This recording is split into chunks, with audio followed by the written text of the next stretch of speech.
Hi hello నమస్తే welcome to Varma class room. మరి Varma class room లో ఈ రోజు మనం 6వ తరగతి సాంఘిక శాస్త్రంలో అధ్యాయం 6 అయినటువంటి తొలి నాగరికతలు అనేటువంటి ఒక లెసన్ ని ఎక్స్ప్లెయిన్ చేసుకోబోతున్నాం.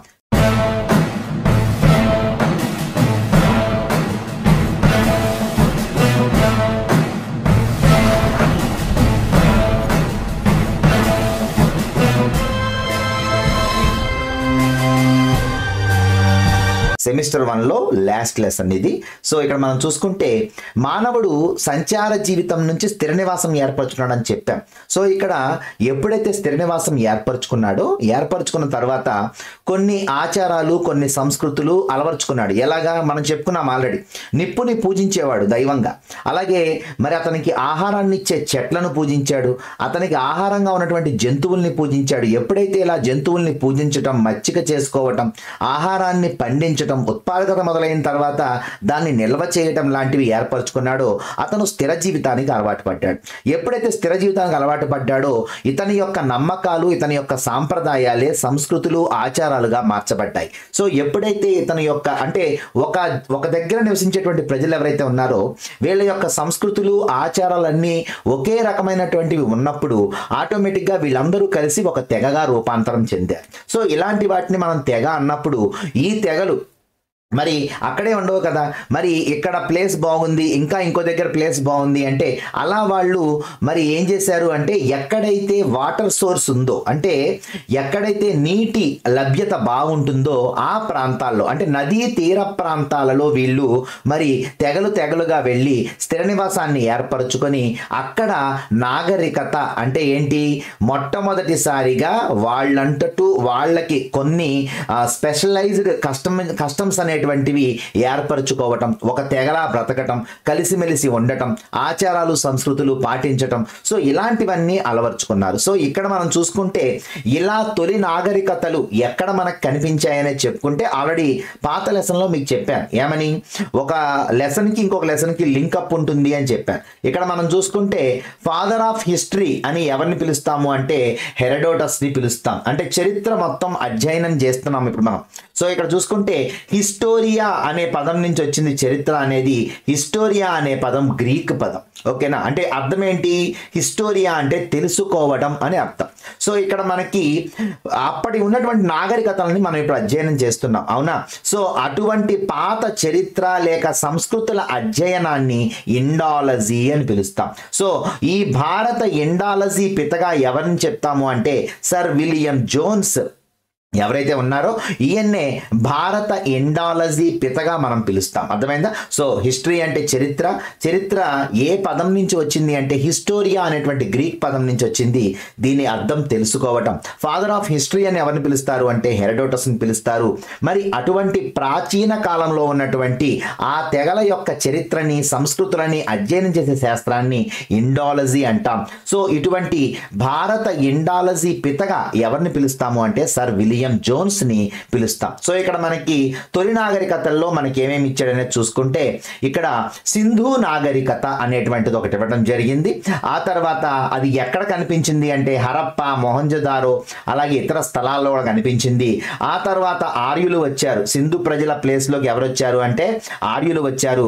ఆర్యులు వచ్చాక ఆ వాళ్ళు పరిపాలించినటువంటి కాలం 2 కాలాలుగా విభజించబడింది. ఒకటి తొలివేద కాలం, 2 మలివేద కాలం. ఏంటివన్నీ అనేటువంటిది మనం లెసన్లోకి వెళ్ళా క్లియర్గా మీకు అర్థమవుతుంది. సో అయితే అసలు ప్రపంచంలో తొలి మానవ నాగరికత ఎక్కడ బయల్పడింది అంటే మెసొపొటేమియాలో బయటపడింది. సో మెసొపొటేమియా అంటే ఇరాక్. గుర్తుపెట్టుకోండి, ఇక్కడ పర్షియా అనేటువంటి దేశం యొక్క పాత పేరు ఏంటి అంటే ఇప్పుడు కొత్త పేరేమో ఇరాన్, పాత పేరు పర్షియా. అలాగే ఇరాక్ మనం ప్రెజెంట్ పిలుస్తున్నాం, కానీ పాత పేరు ఏంటి అంటే మెసొపొటేమియా. సో ఈ మెసొపొటేమియా నాగరికతే ప్రపంచంలో తొలి మానవ నాగరికతగా పిలువబడింది. ఎక్కడ ఉందయా అంటే ఈ మెసొపొటేమియా నాగరికత టైగ్రిస్ అండ్ యూఫ్రటీస్ నదుల మధ్యలో మరి మనకి మెసొపొటేమియా నాగరికత కనిపించింది. చెప్పాను మీకు నదీ తీర ప్రాంతాల్లో మాత్రమే మొట్టమొదటి నాగరికతలు వెలిశాయని చెప్పుకున్నాం. సో ప్రపంచంలో తొలి మానవ నాగరికత ఏది అంటే మెసొపొటేమియా నాగరికత. మెసొపొటేమియా ప్రెజెంట్ పేరు ఇరాక్. మరి ఏ నదుల మధ్య ఉంది ఈ మెసొపొటేమియా నాగరికత అంటే టైగ్రిస్ అండ్ యూఫ్రటీస్ నదుల మధ్య ఉన్నటువంటి ప్రదేశంలో. మరి ప్రపంచంలో రెండవ నాగరికత ఈజిప్ట్ నాగరికత. ఇది ఏ నది ఒడ్డున ఉంది అంటే నైలు నది. ఓకేనా. సో ఈజిప్ట్ వరప్రసాదం అని దేన్ని పిలుస్తారు అంటే నైలు నదిని పిలుస్తారు. ఓకేనా. సో ఈ నైలు నది ఈజిప్ట్కి ఒక వరప్రసాదంగా లభించిందని చెప్పుకోవచ్చు. సో అందువల్ల ఈ నైలు నది చుట్టుపక్కల ప్రాంతాల్లోనే ఈజిప్ట్ నాగరికత అనేటువంటిది వెలిసింది. ఇక ప్రపంచంలో మూడవ నాగరికత సింధు నాగరికత. ఇది మనం చెప్పుకున్నాం 5 నదుల కలయిక, రావి, సట్లెజ్, బియాస్, జీలం, చీనాబ్ అనేటువంటి 5 నదుల కలయికతో ఉన్నటువంటి ఈ సింధు నది పరివాహక ప్రాంతంలో మనకి కనిపించిన నాగరికత సింధు నాగరికత. ఇది కాంస్య యుగం నాటిది. ఈ సింధు నాగరికత ఏ యుగం నాటిది అంటే కాంస్య యుగం నాటిది. ఓకేనా. సో తర్వాత వెలిసిన నాగరికత మరి చైనా నాగరికత. ఈ చైనా నాగరికత హోయాంగ్ హో నది పరివాహక ప్రాంతంలో మనకు కనిపించింది. చైనా దుఃఖదాయిని అని ఏ నదిని పిలుస్తారంటే హోయాంగ్ హో నదిని పిలుస్తారు. ఎందుకంటే విపరీతమైనటువంటి వరదలు రావటం వలన ఈ హోయాంగ్ హో నది ప్రతి సంవత్సరం కొన్ని వేల సంఖ్యలో జనాన్ని పట్టున పెట్టుకుంటూ ఉంటుంది. సో ఈ హోయాంగ్ హో నదినే పసుపు నది అని కూడా పిలుస్తారు. సో చైనా నాగరికత హోయాంగ్ హో నది ఒడ్డున వెలిసింది. ఓకేనా. సో ఫాదర్ ఆఫ్ హిస్టరీ ఎవరండి? హెరోడోటస్ అని చెప్పుకున్నాం. మరి హిస్టరీ ఏ పదం నుంచి వచ్చింది? హిస్టోరియా అనేటువంటి గ్రీక్ పదం నుంచి వచ్చింది. హిస్టోరియా అంటే అర్థం ఏంటి అంటే తెలుసుకోవటం. మరి పురాతనమైనటువంటి చరిత్ర సంస్కృతుల అధ్యయనాన్ని మరి ఏమని పిలుస్తామంటే ఇండాలజీ అని పిలుస్తాం. మరి భారత ఇండాలజీ పితగా ఎవరిని పిలుస్తారు అంటే సర్ విలియం జోన్స్ని పిలుస్తారు. మరి ప్రపంచంలో తొలి మానవ నాగరికతగా దేన్ని చెప్తాము అంటే మెసొపొటేమియా నాగరికతని చెప్తాం. మెసొపొటేమియా నాగరికతనే మరి ప్రెజెంట్ మనం మెసొపొటేమియానే ప్రెజెంట్ ఇప్పుడు ఇరాక్ అని పిలుస్తున్నాం. అలాగే ఒకప్పటి పర్షియానే ప్రెజెంట్ మనం ఇరాన్ అని పిలుస్తున్నాం. సో ఈ మెసొపొటేమియా ఏ నదుల మధ్యలో ఉంది అంటే ఆ పరివాహక ప్రాంతంలో టైగ్రిస్ అండ్ యూఫ్రటీస్ నదుల యొక్క పరివాహక ప్రాంతంలో ఈ నాగరికత ఏర్పడింది. ప్రపంచంలో రెండో నాగరికత ఈజిప్ట్ నాగరికత. మరి నైలు నది వరప్రసాదంగా ఉన్నటువంటి ఈజిప్ట్ మరి ఈ నాగరికతను సంచరించుకుంది. అలాగే మరి చూసుకుంటే మూడో నాగరికత సింధు నది పరివాహక ప్రాంతంలో ఉన్నటువంటి సింధు నాగరికత. ఇది కాంస్య యుగం నాటిది అని చెప్పుకోవచ్చు. అలాగే తర్వాత నాగరికత చైనా నాగరికత. మరి ఇది హోయాంగ్ హో నదీ పరివాహక ప్రాంతంలో ఉంది. అలాగే చైనా దుఃఖదాయని పిలుస్తారు హోయాంగ్ హోని. దీనికి ఇంకొక పేరేంటి అంటే పసుపు నది. అంటే మన వాళ్ళు అక్కడ స్థిర నివాసం ఏర్పరచుకోవటం అనేటువంటిది జరిగిన తర్వాత ఇలాంటి అనేక ప్రదేశాల్లో వీళ్ళు నదీ తీర ప్రాంతాల్లో తెగలుగా వీళ్ళు ఏం చేశారు అంటే మరి వారి యొక్క నాగరికతని స్టార్ట్ చేశారు అక్కడ. మరి స్టార్ట్ చేసిన తర్వాత ఏం జరుగుద్ది? ఆటోమేటిక్గా వాళ్ళందరూ అక్కడికి వెళ్ళి ఆ ప్రాంతంలో నివసించడం మొదలుపెట్టారు. మరి మొదలు పెట్టారనే విషయం మనకు ఎలా తెలిసింది? సో దీనికి చరిత్ర మనకి ఇక్కడ ఇచ్చారు. అయితే ఈ చిన్న మొక్కలు చదివితే మీకు అర్థం కాదు కాబట్టి మీరు ఫస్ట్ వినండి. సో ఈ సింధు నాగరికతకి అనేకమైనటువంటి పేర్లు ఉన్నాయి. సో ఈ సింధు నాగరికతనే హరప్పా నాగరికత అంటారు. అలాగే దీన్నే కాంస్యయుగ నాగరికత అంటారు, కంచుయుగ నాగరికత అంటారు, మూల భారతీయ నాగరికత అంటారు, అక్షరాస్య నాగరికత అంటారు, పట్టణ నాగరికత అంటారు. సో ఇన్ని రకాల పేర్లు ఎందుకు వచ్చినాయి అనేటువంటిది మీకు ముందుకు వెళ్తే మీకు క్లియర్గా అర్థమైపోతుంది. ఓకేనా. సో మొట్టమొదటి నాగరికత మన భారతదేశంలో సింధు నాగరికత. ఓకేనా. సో భారతదేశంలో మొదటి నాగరికత సింధు నాగరికత, ప్రపంచంలో మొదటి నాగరికత మెసొపొటేమియా నాగరికత. సో దీనికి ఉన్నటువంటి పేర్లు ఎందుకు వచ్చినాయి అని చూసుకుంటే ఇక్కడ హరప్పా నాగరికత అని ఎందుకు వచ్చింది పేరు అంటే ఇందులో ఒక నగరం బయటపడింది. ఆ నగరం పేరే హరప్పా. సో ఈ హరప్పా నగరం బయటపడిన తర్వాత మరి అతి పెద్ద నగరం, అత్యంత విశేషాలు ఉన్నటువంటి నగరం కాబట్టి ఈ సింధు నాగరికతనే హరప్పా నాగరికత అని కూడా పిలిచారు. అలాగే మరి ఇది కాంస్యయుగం నాటిది కాబట్టి దీన్ని కాంస్యయుగ నాగరికత లేక కంచుయుగ నాగరికత అన్నారు. అలాగే మూల భారతీయ నాగరికత ఎందుకన్నారు? ఫస్ట్ నాగరికత ఇదే, భారతదేశంలో తొలి నాగరికత ఇదే కాబట్టి దీన్నే మూల భారతీయ నాగరికత అన్నారు. అక్షరాస్య నాగరికత అంటే మొట్టమొదటిసారిగా రాయటం కూడా వీళ్ళ దాంట్లో చూసాం మనం కాబట్టి అక్షరాస్య నాగరికతగా కూడా సింధు నాగరికత అని చెప్తాము. అలాగే పట్టణ నాగరికత అంటే ఒక పట్టణం ఎలా ఉండాలో అలా ఇల్లు డిజైన్ చేసుకున్నారు, మరి ఇటుకలని వాడారు. సో ఇలాంటి కొన్ని స్పెషలైజ్డ్ ఉన్నటువంటి మరి నాగరికత కాబట్టి దీన్ని మనం పట్టణ నాగరికత అని కూడా పిలుచుకున్నాం. సో యాక్చువల్గా ఏం జరిగింది అనేటువంటిది ఇక్కడ మీకు కింద ఒక స్టోరీలా ఇచ్చారు. అయితే దీనికంటే ముందు మీరు తెలుసుకోవాల్సింది ఏంటి అంటే యాక్చువల్గా ఇక్కడ లోహము అనేటువంటి దాన్ని చూసుకుంటే ఇక్కడ ఈ కాలంలో అంటే ఈ కాంస్య యుగంలో ఉన్నటువంటి ఈ ప్రజలకు ఏ లోహం తెలియదు అని అడుగుతాడు ఒక్కొక్కసారి. ఏ లోహం తెలియదు అంటే ఇనుము తెలియదు. ఎందుకని? వీళ్ళ తర్వాత ఇనప యుగం. ఓకేనా? ఫస్ట్ తామ్ర శిలాయుగం అని చెప్పుకున్నాము. సో తామ్ర శిలాయుగంలో మనకేం జరిగింది అంటే వాళ్ళు రాగిని వాడారు. తర్వాత తామ్రానికి వాళ్ళు ఏం కలిపారు? తగరాన్ని కలిపి వాళ్ళు కంచును తయారు చేసుకున్నారు. సో వీళ్ళు కంచు యుగ నాగరికతకు సంబంధించిన వాళ్ళు లేక కాంస్య యుగ నాగరికతకు సంబంధించిన వాళ్ళు. అయితే వీళ్ళకి ఏం తెలియదు అంటే ఇనుము వీళ్ళకి తెలియదు అనమాట. అంటే ఈ నాగరికత తర్వాత మనకి ఇనుము అనేటువంటిది కనిపెట్టబడింది కాబట్టి వీళ్ళకి ఇనుము గురించి తెలియదు. ఓకేనా? సో నెక్స్ట్ చూసుకుంటే అసలు దీని గురించి ఎలా బయటకు వచ్చింది, ఎలా జరిగింది బయటకు అనే స్టోరీస్ చూసుకుంటే మనకి ఇక్కడ 1856లో కరాచీ నుంచి లాహోర్కి ఒక రైలు మార్గం వేస్తున్నారు. సో మీ అందరికీ తెలుసు ఆల్రెడీ భారతదేశంలో మొట్టమొదటి రైలు మార్గం 1853 సంవత్సరంలో మనకి బొంబాయి టు థానే నిర్మించబడింది. సో 34 కిలోమీటర్లు వాళ్ళు ట్రైన్ మార్గాన్ని వేశారు. అప్పట్లో ఉన్నటువంటి మరి గవర్నర్ జనరల్ మనకు తెలుసు లార్డ్ డల్హౌసీ. సో ఈ లార్డ్ డల్హౌసీ ఏం చేశాడు అంటే ఆ టైంలో ఫస్ట్ 53లో కొంచెం చిన్నగా స్టార్ట్ చేశారు. కానీ 1857 సంవత్సరంలో ఏం జరిగింది? విప్లవం జరిగింది. సో ఎప్పుడైతే మొదటి స్వాతంత్ర సంగ్రామం జరిగిందో అప్పుడు ఒక ప్లేస్ నుంచి ఇంకొక ప్లేస్కి వెళ్ళడానికి ఇంటర్నల్గా భారతదేశంలో వీళ్ళకి మరి రవాణా సౌకర్యం తక్కువైందనేటువంటి విషయాన్ని గ్రహించి ఆ తర్వాత వచ్చిన వాళ్ళు ఏం చేశారంటే దాన్ని బాగా ఫాస్ట్ చేశారనమాట. కానీ మొట్టమొదటిసారిగా రైలు మార్గాన్ని గురించి మరి డెసిషన్ తీసుకున్నది ఎవరు అంటే మాత్రం లార్డ్ డల్హౌసీ టైంలోనే జరిగింది. మొదటి భారతదేశంలో మార్గం ఏది అంటే 1853లో బొంబాయి టు థానే వేశారు. అది 34 కిలోమీటర్లు అనమాట. ఓకేనా? సో 56లో ఏం చేశారంటే కరాచీ పోర్ట్ నుంచి మరి వస్తువులు తరలించుకోవడానికి ఉంటుందని చెప్పేసి లాహోర్ వరకు ఒక రైలు మార్గం వేయాలని అనుకున్నారు. సో ఈ రైలు మార్గం కోసం నేల మొత్తం తవ్వుకుంటూ చేసుకుంటూ వెళ్తూ ఉంటే వాళ్ళకు కొన్ని ఇటుకలు కనిపించినాయి. యాక్చువల్గా ఈ ప్రాంతంలో ఇటుకలు ఎందుకు ఉంటాయి అనేటువంటి ఒక డౌట్తో వీళ్ళు ఏం చేశారంటే దాన్ని మరి అప్పట్లో 1861లో మన దగ్గర ఒకటి స్టార్ట్ చేశాం. ఏంటది? ఏఎస్ఐ అంటే ఆంథ్రోపాలజికల్ సర్వే ఆఫ్ ఇండియా అంటే భారత పురావస్తు శాఖ అనేటువంటిది మనం ఒకటి తయారు చేసుకున్నాం. ఆ శాఖ ఏం చేస్తుంది అంటే పురాతన వస్తువుల్ని త్రవిదీయటం, పోనీ అందులో ఏమేమి ఉన్నాయి అనేటువంటి చూడటం ఆ శాఖ యొక్క పని అనమాట. దానికి ఫస్ట్ డైరెక్టర్ జనరల్ ఎవరు అంటే అలెగ్జాండర్ కన్నింగ్హామ్. ఓకేనా? సో దాని డైరెక్టర్ జనరల్ ఉండేవాడు. సో ఫస్ట్ డైరెక్టర్ జనరల్ ఎవరు అంటే ఏఎస్ఐకి అలెగ్జాండర్ కన్నింగ్హామ్. సో ఈ అలెగ్జాండర్ కన్నింగ్హామ్ మరి దానికి ఫస్ట్ గవర్నర్ జనరల్గా ఉన్నారు, డైరెక్టర్ జనరల్గా ఉన్నారు.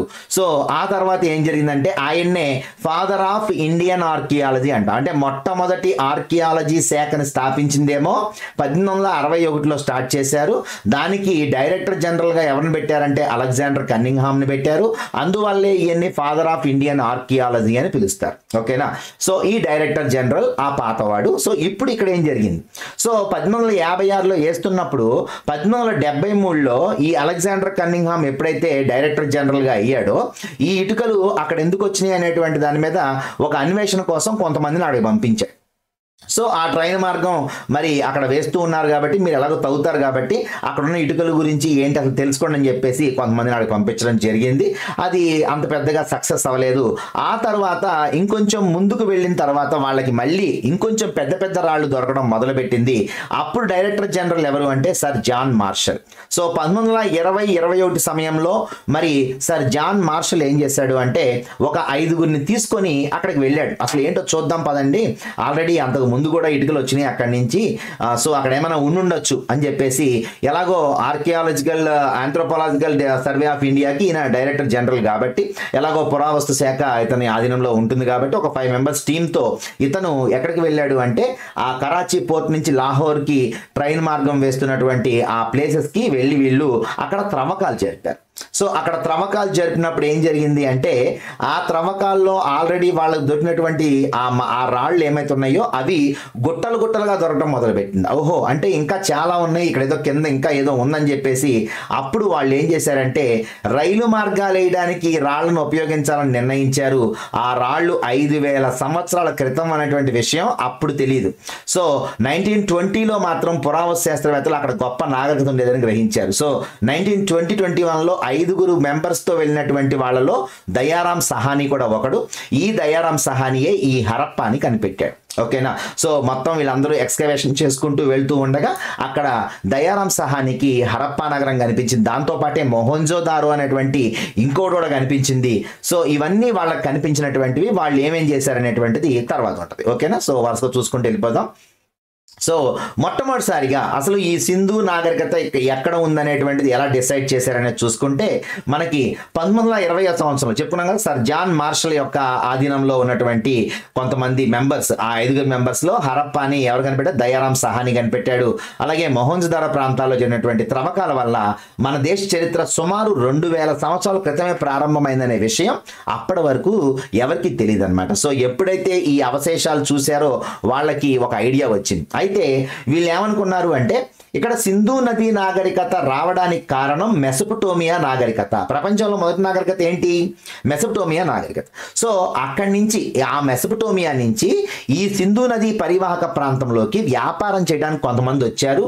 సో దానివల్లనే అసలు ఈ సింధు నది నాగరికత ఏర్పడింది. సో అలాగా ఇక్కడికి వచ్చిన వాళ్ళే ఎక్కడ ఏ నదీ ప్రాంతంలో ఏర్పడింది అని చూసుకుంటే ఈ సింధు నది అనేది ఎక్కడ ఏర్పడింది అంటే అప్పట్లో ఘాగ్గర్ అండ్ హక్రా నది ప్రాంతంలో మనకి ఈ సింధు నది లోయ నాగరికత కనిపించిందని చెప్తారు. అంటే ఎక్కడుంది ఇది? మెహర్ఘర్ అనేటువంటి ఒక ప్లేస్, ఇది ప్రెసెంట్ పాకిస్తాన్ లో ఉంది. ఓకేనా. అంటే సింధు నది నాగరికత కనిపించిన ప్లేస్ ఏంటి అంటే పాకిస్తాన్ లో ఉన్న మెహర్ఘర్. అది ఏ నదుల మధ్య ఉంది అంటే గాగ్గర్ అండ్ హాక్రా నదుల మధ్యలో ఉంది. సో ఇది వాళ్ళు మొట్టమొదటిసారిగా కనిపెట్టారు. కనిపెట్టిన తర్వాత ఏం చేశారంటే వరుసగా త్రవ్వకాలు జరుపుకుంటూ వెళ్తే పంజాబ్లో, హర్యానాలో, గుజరాత్లో, రాజస్థాన్లో, మహారాష్ట్రలో సుమారు 1500 ప్రదేశాల్లో వీళ్ళకి ఇలాంటి స్ట్రక్చర్స్ కానీ, ఇలాంటి నిర్మాణాలు, ఇలాంటి ఇటుకలు, ఇలాంటి పట్టణ నాగరికతకు సంబంధించినటువంటి అవశేషాలు కనిపించడం జరిగింది. ఆ తర్వాత అటుపక్కే ఉన్నారు కాబట్టి పాకిస్తాన్లో చూసుకుంటే ఆఫ్ఘనిస్తాన్లో, పంజాబ్లో, సింధులో, బెలూచిస్తాన్ అంటే పాకిస్తాన్లో ఒక ఏరియాలో కూడా ఈ నాగరికత బయటపడింది వాళ్ళకి. సో అంటే వాళ్ళు ఏమంచనా వేశారు అంటే ఈ సింధు నాగరికత 2500 సంవత్సరం నుంచి 1700 సంవత్సరం అంటారు. కొన్ని చోట్ల 1750 అంటే చెప్పుకున్నాం కదా, ఈ కాలాలు ఏమీ కూడా అంటే ఊహించినవి మాత్రమే. అంటే పర్ఫెక్ట్గా ఎంత కాలం అని ఎవరూ చెప్పలేరు. సో కొన్ని చోట్ల 1750 ఉంటుంది, 50 అన్నా ఓకే. 2500లో స్టార్ట్ అయ్యి 1750 లేక 1700 వరకు నడిచింది. ఆ మధ్య కాలంలో ఈ హరప్పా నాగరికత లేకపోతే ఈ సింధు నది నాగరికత అనేటువంటిది అక్కడ ఉంది అనేటువంటి విషయాన్ని వాళ్ళు ఫైనలైజ్ చేశారనమాట. ఓకేనా. సో అలా ఫైనలైజ్ చేసిన తర్వాత ఏం చేశారు, వాళ్ళకి ఏమేం కనిపించినాయి అనేది చూసుకుంటే వాళ్ళు మొత్తం అంతా తవ్వారు కాబట్టి వాళ్ళకి ఏమేం కనిపించినాయి. కనిపిస్తే అసలు నాగరికత అంటే ఏంటంటే మానవ సమాజం యొక్క పురోగమించినటువంటి దశనే నాగరికత అంటారు. అంటే ఎప్పుడైతే మనిషి పురోగమనం చెందుతాడో అంటే అన్ని విషయాల్లో ఆలోచనలు అనేటువంటివి అడ్వాన్స్డ్గా ఉంటాయో దాన్నే మనం ఏమంటాం? సివిలైజేషన్ అంటాం, నాగరికత అంటాం. సో ఇక్కడ మనం చూసుకుంటే తర్వాత హరప్పా నాగరికతలో అన్ని నగరాలు కూడా ఏమైతే ఉన్నాయో అవన్నీ ప్రణాళికాబద్ధంగా నిర్మించబడినవి. నగరాలకు రక్షణగా కోటలు ఉన్నాయి. అంటే అక్కడ రాజున్నాడనే విషయం కూడా మనకు తెలిసింది. అలాగే విశాలమైన రహదారులు ఉన్నాయి. ప్రజలందరికీ మంచినీటి కోసం బావులు ఉన్నాయి. అంటే ఏంటి? వాళ్ళు స్థిర నివాసం ఏర్పరచుకున్నారంటానికి ప్రత్యక్ష ఉదాహరణ విశాలమైన రహదారులు ఉన్నాయంట, రక్షణగా కోటలు ఉన్నాయంట, ప్రణాళికాబద్ధంగా నగరాలు నిర్మించుకున్నారు.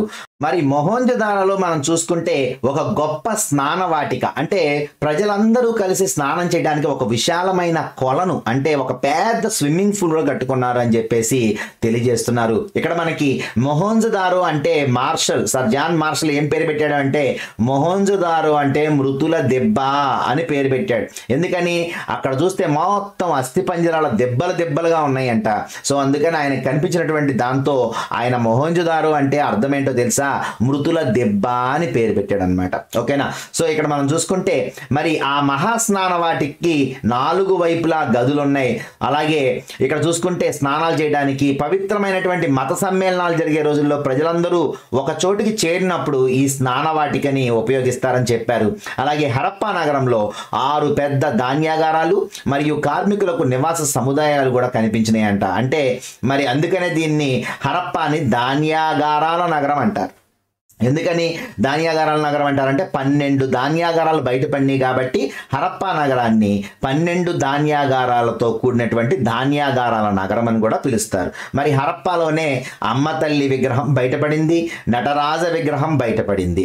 ఓకేనా. మరి మహాస్నాన వాటికి ఎక్కడ బయటపడింది అంటే మొహంజదారోలో బయటపడింది. మొహంజదారోలో ఇంకేం బయటపడినాయి అంటే అసెంబ్లీ హాల్ బయటపడింది, అందరూ కలిసి మరి కూర్చునేటువంటిది. అలాగే ఒక నాట్యకత్తె కాంస్య విగ్రహం కూడా బయటపడింది. ఓకేనా, గుర్తుపెట్టుకోండి. నాట్యకత్తె కాంస్య విగ్రహము, అసెంబ్లీ హాలు, మహాస్నాన వాటిక ఏమో మొహంజదారోలో బయటపడితే మరి అమ్మ తల్లి విగ్రహము, నటరాజ విగ్రహము, 12 ధాన్యాగారాలు ఎక్కడ బయటపడినాయి అంటే హరప్పాలో బయటపడినాయి. ఈ రెండు చాలా జాగ్రత్తగా గుర్తుపెట్టుకోవాలి. అడుగుతాడు 12 ధాన్యాగారాలు బయటపడినటువంటి నగరం ఏది హరప్ప. మరి నాట్యకత్తె యొక్క కాంస్య విగ్రహం బయటపడిన ప్లేస్ ఏది మొహంజదారో. మహాస్నాన వాటికి ఎక్కడ ఉంది మొహంజదారో. అసెంబ్లీ హాల్ ఎక్కడ ఉంది మొహంజదారో. నటరాజ విగ్రహం, అమ్మ తల్లి విగ్రహం ఎక్కడ బయటపడినాయి హరప్ప. సో ఈ విషయాలు జాగ్రత్తగా మీరు గుర్తుపెట్టుకోండి. అలాగే అక్కడ చూసుకుంటే మనకి అతి పెద్ద నౌకాశ్రయం కూడా కనిపించింది, అదే దాని పేరే లోథాల్. సో ఈ లోథాల్ అరేబియా మహాసముద్రంలో ఉన్నటువంటి ఒక ఓడరేవు. ఓకేనా. సో లోథాల్ అనేటువంటిది అరేబియా మహాసముద్రంలో ఉన్నటువంటి మరి అక్కడే ఒక నౌకాశ్రయం కూడా బయటపడింది. ఆ నౌకాశ్రయం పేరే లోథాల్. మరి నౌకాశ్రయం మరి అక్కడ కనిపించింది అంటే వీళ్ళు వేరే దేశాలతో వ్యాపారం చేశారనే విషయాన్ని కూడా అర్థం చేసుకోవాలి. మరి అరేబియా సముద్రంలో కనిపించినటువంటి ఓడరేవు ఏది లోథాల్. ఇది మరి ఎక్కడ మనకు కనిపించింది అంటే సింధు నాగరికతలో లేక హరప్పా నాగరికతలో మనకి కనిపించింది. ఓకేనా. సో నెక్స్ట్ చూసుకుంటే అక్కడ గృహాలు ఎలా ఉన్నాయి, అక్కడ ఇళ్ళు మనం చూసుకుంటే చూడండి, లోపల మొత్తం ఎక్స్కవేషన్ చేసిన తర్వాత అక్కడ ఇళ్ళు ఎలా ఉన్నాయంట, ఎండిన మరియు బాగా కాల్చిన ఇటుకలతో కట్టుకున్నారంట. అలాగే మనం చూసుకుంటే ప్రతి ఇంటికి ఓ బాగుంది, శుభ్రంగా స్నానాలు చేయడానికి స్నానాల గది ఉంది. అలాగే ఇంట్లో వేస్ట్ మొత్తం బయటకు పంపించడానికి డ్రైనేజ్ సిస్టమ్ కూడా ఉందంట. అంటే ఇంత ప్లాన్డ్గా కట్టుకున్నారు కాబట్టి దీన్ని ఏమన్నాం మనం పట్టణ నాగరికత లేక నగర నాగరికత అని పిలిచాం దీన్ని. ఎందుకని హరప్పా నాగరికతలో ఇంత అడ్వాన్స్డ్ స్టైల్ అనేటువంటిది అప్పట్లోనే ఉండటం అనేది చాలా గ్రేట్ కదా. సో అందువల్ల మనం దీన్ని పట్టణ నాగరికత అని కూడా పిలుస్తాం అనమాట. ఓకేనా. సో నెక్స్ట్ చూసుకుంటే మనకి ఆ టైంలో ఇక్కడ పత్తి మరియు నూలు వస్త్రాలను నేయటం ఆ టైంలో ప్రధానమైన వృత్తులుగా చెప్పారు. పత్తిని మొట్టమొదటిసారిగా పండించిన వారు ఎవరు అంటే సింధు నాగరికత టైంలోనే పత్తిని మొట్టమొదటిసారిగా పండించారు. ఓకేనా. సో అలాగే కాల్చిన ఇటుకలు కూడా ఆ టైంలోనే తయారైన, దాంతోనే ఇల్లు కట్టుకున్నారు. అలాగే చెప్పుకున్నాం పశువుల యొక్క పోషణ, మరి పశువులు, మేకలు, పందులు, కుక్కలు, గుర్రాలు, ఇలాంటి గాడిదలు ఇలాంటివన్నిటిని కూడా ఆ టైంలో వీళ్ళు పెంచుకున్నారు. మరి అరేబియా సముద్రంలో లోథాల్ నౌకాశ్రయం ద్వారా వీళ్ళు మెసొపటోమియాతో, ఈజిప్టుతో, ఇరాన్ దేశాలతో సింధు ప్రజలు వ్యవసాయం చేశారు. ఓకేనా. వ్యాపారం చేశారు. ఓకేనా. సో ఇక్కడ పర్షియా అంటే చెప్పాను మీకు ఇరాన్. పర్షియా అంటే ఇరాన్ అని గుర్తుపెట్టుకోండి. మెసొపటోమియా అంటే ఇరాక్ అని గుర్తుపెట్టుకోండి. ఈజిప్టే. సో ఈ 3 దేశాలతో వీళ్ళు ఎక్కువగా వ్యాపారం చేస్తారనే విషయాన్ని మీరు గుర్తుపెట్టుకోవాలి. మరి పత్తిని పండించిన మొట్టమొదటి నాగరికత ఏది అంటే సింధు నాగరికత. అలాగే మరి ఆ టైంలో ఆర్థిక కార్యకలాపాలు చూసుకుంటే ఎగుమతులు చేసేవాళ్ళు వీళ్ళు. అందుకని పత్తిని పండించారు కాబట్టి నూలుని, వస్త్రాలు, ధాన్యాన్ని. దిగుమతులు ఏం చేసుకునేవాళ్ళు అంటే వీళ్ళు కాంస్యయోగం చెందిన వాళ్ళు కాబట్టి వీళ్ళకి తెలిసిన విషయాలు ఏంటి, రాగి, తగరాన్ని దిగుమతి చేసుకునేవాళ్ళు. అలాగే పంటలు చూసుకుంటే ఆముదము, బఠానీ, వరి, గోధుమ, బార్లీ, ప్రత్తి ఇలాంటివి పండించారు. మచ్చిక చేసుకుని కుక్క, ఏనుగు, ఎద్దు, గేదె, గుర్రం, గాడిద, కుక్క, గొర్రె ఇవన్నీ పెంచారు. చేతి వృత్తులు చూసుకుంటే కుండలు తయారు చేశారు, రాగి పాత్రలు తయారు చేశారు, తాపీ సంబంధించినటువంటి తాపీ వస్తువులు తయారు చేశారు, చేనేత వస్త్రాలకు సంబంధించి మరి వస్తువులు కూడా వీళ్ళు తయారు చేసేవారు అనే విషయాన్ని గుర్తుపెట్టుకోవాలి. ఓకేనా. సో నెక్స్ట్ చూసుకుంటే మరి వీళ్ళు ఎలా ఉండేవాళ్ళు, వీళ్ళ యొక్క సాంఘిక జీవనం, సోషల్ లైఫ్ ఎలా ఉండేది అనేది చూసుకుంటే ఇక్కడ మనకి స్త్రీలు పురుషులు బాగా అలంకరణ చేసుకునేవాళ్ళు, చాలా అందంగా డెకరేట్ చేసుకునేవాళ్ళు. స్త్రీలేమో కంఠాభరణాలు అంటే మెడలో నెక్లెస్లు అలాంటివి, చేతికి గాజులు, వేళ్ళకి రింగులు, గాజులు, అలాగే చెవి రింగులు, ముక్కు పుడకలు ఇలాంటివి కూడా ధరించేవారు. అలాగే వీళ్ళకి ఎక్కువ ఇంట్రెస్ట్ అనమాట పరిమళ ద్రవ్యాలు అంటే సెంట్స్ తయారు చేసుకోవటం, అలాగే అలంకరణ సామాగ్రి తయారు చేసుకోవటం ఎక్కువ ఇంట్రెస్ట్. అలా చూసుకుంటే ఆ టైంలో లిప్స్టిక్ కూడా ఆ టైంలో ఉంది, పెదాలకి లేపనం కూడా రాసుకునేవారు అనేటువంటి మరి విషయాలు కూడా మనం తెలుసుకోవాలి. ఓకేనా. సో దాని తర్వాత మరి చూసుకుంటే ఆహారము పంటలు అంటే ఇందాక చెప్పాను మీకు, గోధుమ, బార్లీ, ఆముదాలు, అలాగే బఠానీలు, కాయధాన్యాలు పండించారు. వినోదాలు చూసుకుంటే ఇక్కడ వీళ్ళు అప్పట్లోనే నాట్యం చేయటం, చదరంగం అంటే చెస్ ఆడటం, సంగీతం, గోళీలు, పాచికలాడటం అనేటువంటివి కూడా వీళ్ళ యొక్క వినోదాలుగా చెప్పుకోవచ్చు. ఎద్దుల పోటీలు బాగా వీరి యొక్క ప్రధానమైనటువంటి వినోదంగా ఉండేది. పిల్లలు ఏం చేసేవాళ్ళు అంటే బొమ్మలు, ఎద్దుబండి బొమ్మలతో ఇంట్లో పిల్లలు కూడా ఆడుకునేవాళ్ళు అనమాట. అంటే పెద్దోళ్ళు అక్కడ మరి ఎద్దుల పందాల్లో ఉంటే చిన్నపిల్లలేమో మా ఎద్దు ముందు వెళ్దాం, మీ ఎద్దు ముందు వెళ్దాం అని వాళ్ళు కూడా బొమ్మలు తయారు చేసుకుని దాంతో పందాలు వేసుకునేవారు. అలాగే నైపుణ్యాలు చూసుకుంటే చిన్న చిన్న అమ్మ తల్లి విగ్రహాలను మట్టితో అందంగా తయారు చేసేవారు. నాట్యకత్తె విగ్రహం చూడండి, ఇక్కడ ఉంది నాట్యకత్తె విగ్రహం. అలాగే చెప్పాను కదా మీకు, ఇది కంచుతో తయారు చేయబడిన నాట్యకత్తె విగ్రహం ఎక్కడ దొరికింది? మొహేంజదారాలో దొరికింది. ఓకేనా. సో మరి అలాగే గెడ్డం పెంచినటువంటి వ్యక్తి యొక్క రాతి విగ్రహం, పూజారి విగ్రహం ఏమో రాతి విగ్రహం, మరి నాట్యకత్తె కాంస్య విగ్రహం లేక కంచు విగ్రహం ఏమో మొహేంజదారోలో దొరికింది. సో ఈ మొహేంజదారో ఏమో మనకి నాట్యకత్తె యొక్క కంచు విగ్రహం. అలాగే మరి పూజారి యొక్క విగ్రహం దేని తయారైంది అంటేనేమో రాతితో తయారైంది అనే విషయాన్ని గుర్తుపెట్టుకోండి. ఓకేనా. సో నెక్స్ట్ చూసుకుంటే మనకి ఇక్కడ మరి వీళ్ళ యొక్క మతం ఏంటి, ఎవరిని ఆరాధించారనేది చూసుకుంటే మీకు చెప్పాను ఆల్రెడీ. అసలు వీళ్ళు ఆరాధించదంటూ ఎవరిని లేదు, అందరినీ ఆరాధించేవాళ్ళు. అయితే వీళ్ళు నమ్మినటువంటి వ్యక్తులు ఇద్దరు, వాళ్లే పశుపతి, అమ్మ తల్లి. సో ఈ పశుపతి, అమ్మ తల్లి, నటరాజు విగ్రహం ఇలాంటివన్నీ కూడా మనకి ఎక్కడ దొరికినాయి? హరప్పా నాగరికతలో దొరికినాయి. సో ఇక్కడ మనం చూసుకుంటే వీళ్ళు పశుపతి అంటే శివుడు మరియు అమ్మ తల్లిని పూజించారు. ఏం చెప్పేవాళ్ళు అంటే వీళ్ళు ప్రకృతి వ్యవసాయం అంతా కూడా, ప్రకృతి వ్యవసాయానికేమో పశుపతి ఆధారం. అంటే పశుపతి అంటే శివుడే చూసుకుంటాడు, ఈ ప్రకృతి మొత్తం ఆయన ఆధీనంలో ఉంది, అంటే ప్రకృతిలో ఉన్న జీవరాశులన్నీ కూడా ఆయనే మరి గొప్పవాడని చెప్పేవారు. వ్యవసాయం కూడా ఆయనకి మొక్కిన తర్వాతే వీళ్ళు వ్యవసాయ పనులు మొదలు పెట్టేవాళ్ళు. మరి వీళ్ళకి పిల్లలు పుట్టడానికి కారణం ఎవరు అంటే అమ్మ తల్లిని మొక్కేవారు. అంటే పునరుత్పత్తి దేవతగా వీడిని వాళ్ళు కొలిచేవారు, అమ్మ తల్లిని అంతలా పూజించేవాళ్ళు. అలాగే వీళ్ళు చెట్లని బాగా పూజించేవాళ్ళు. ఎందుకని అంటే వేప, రావి.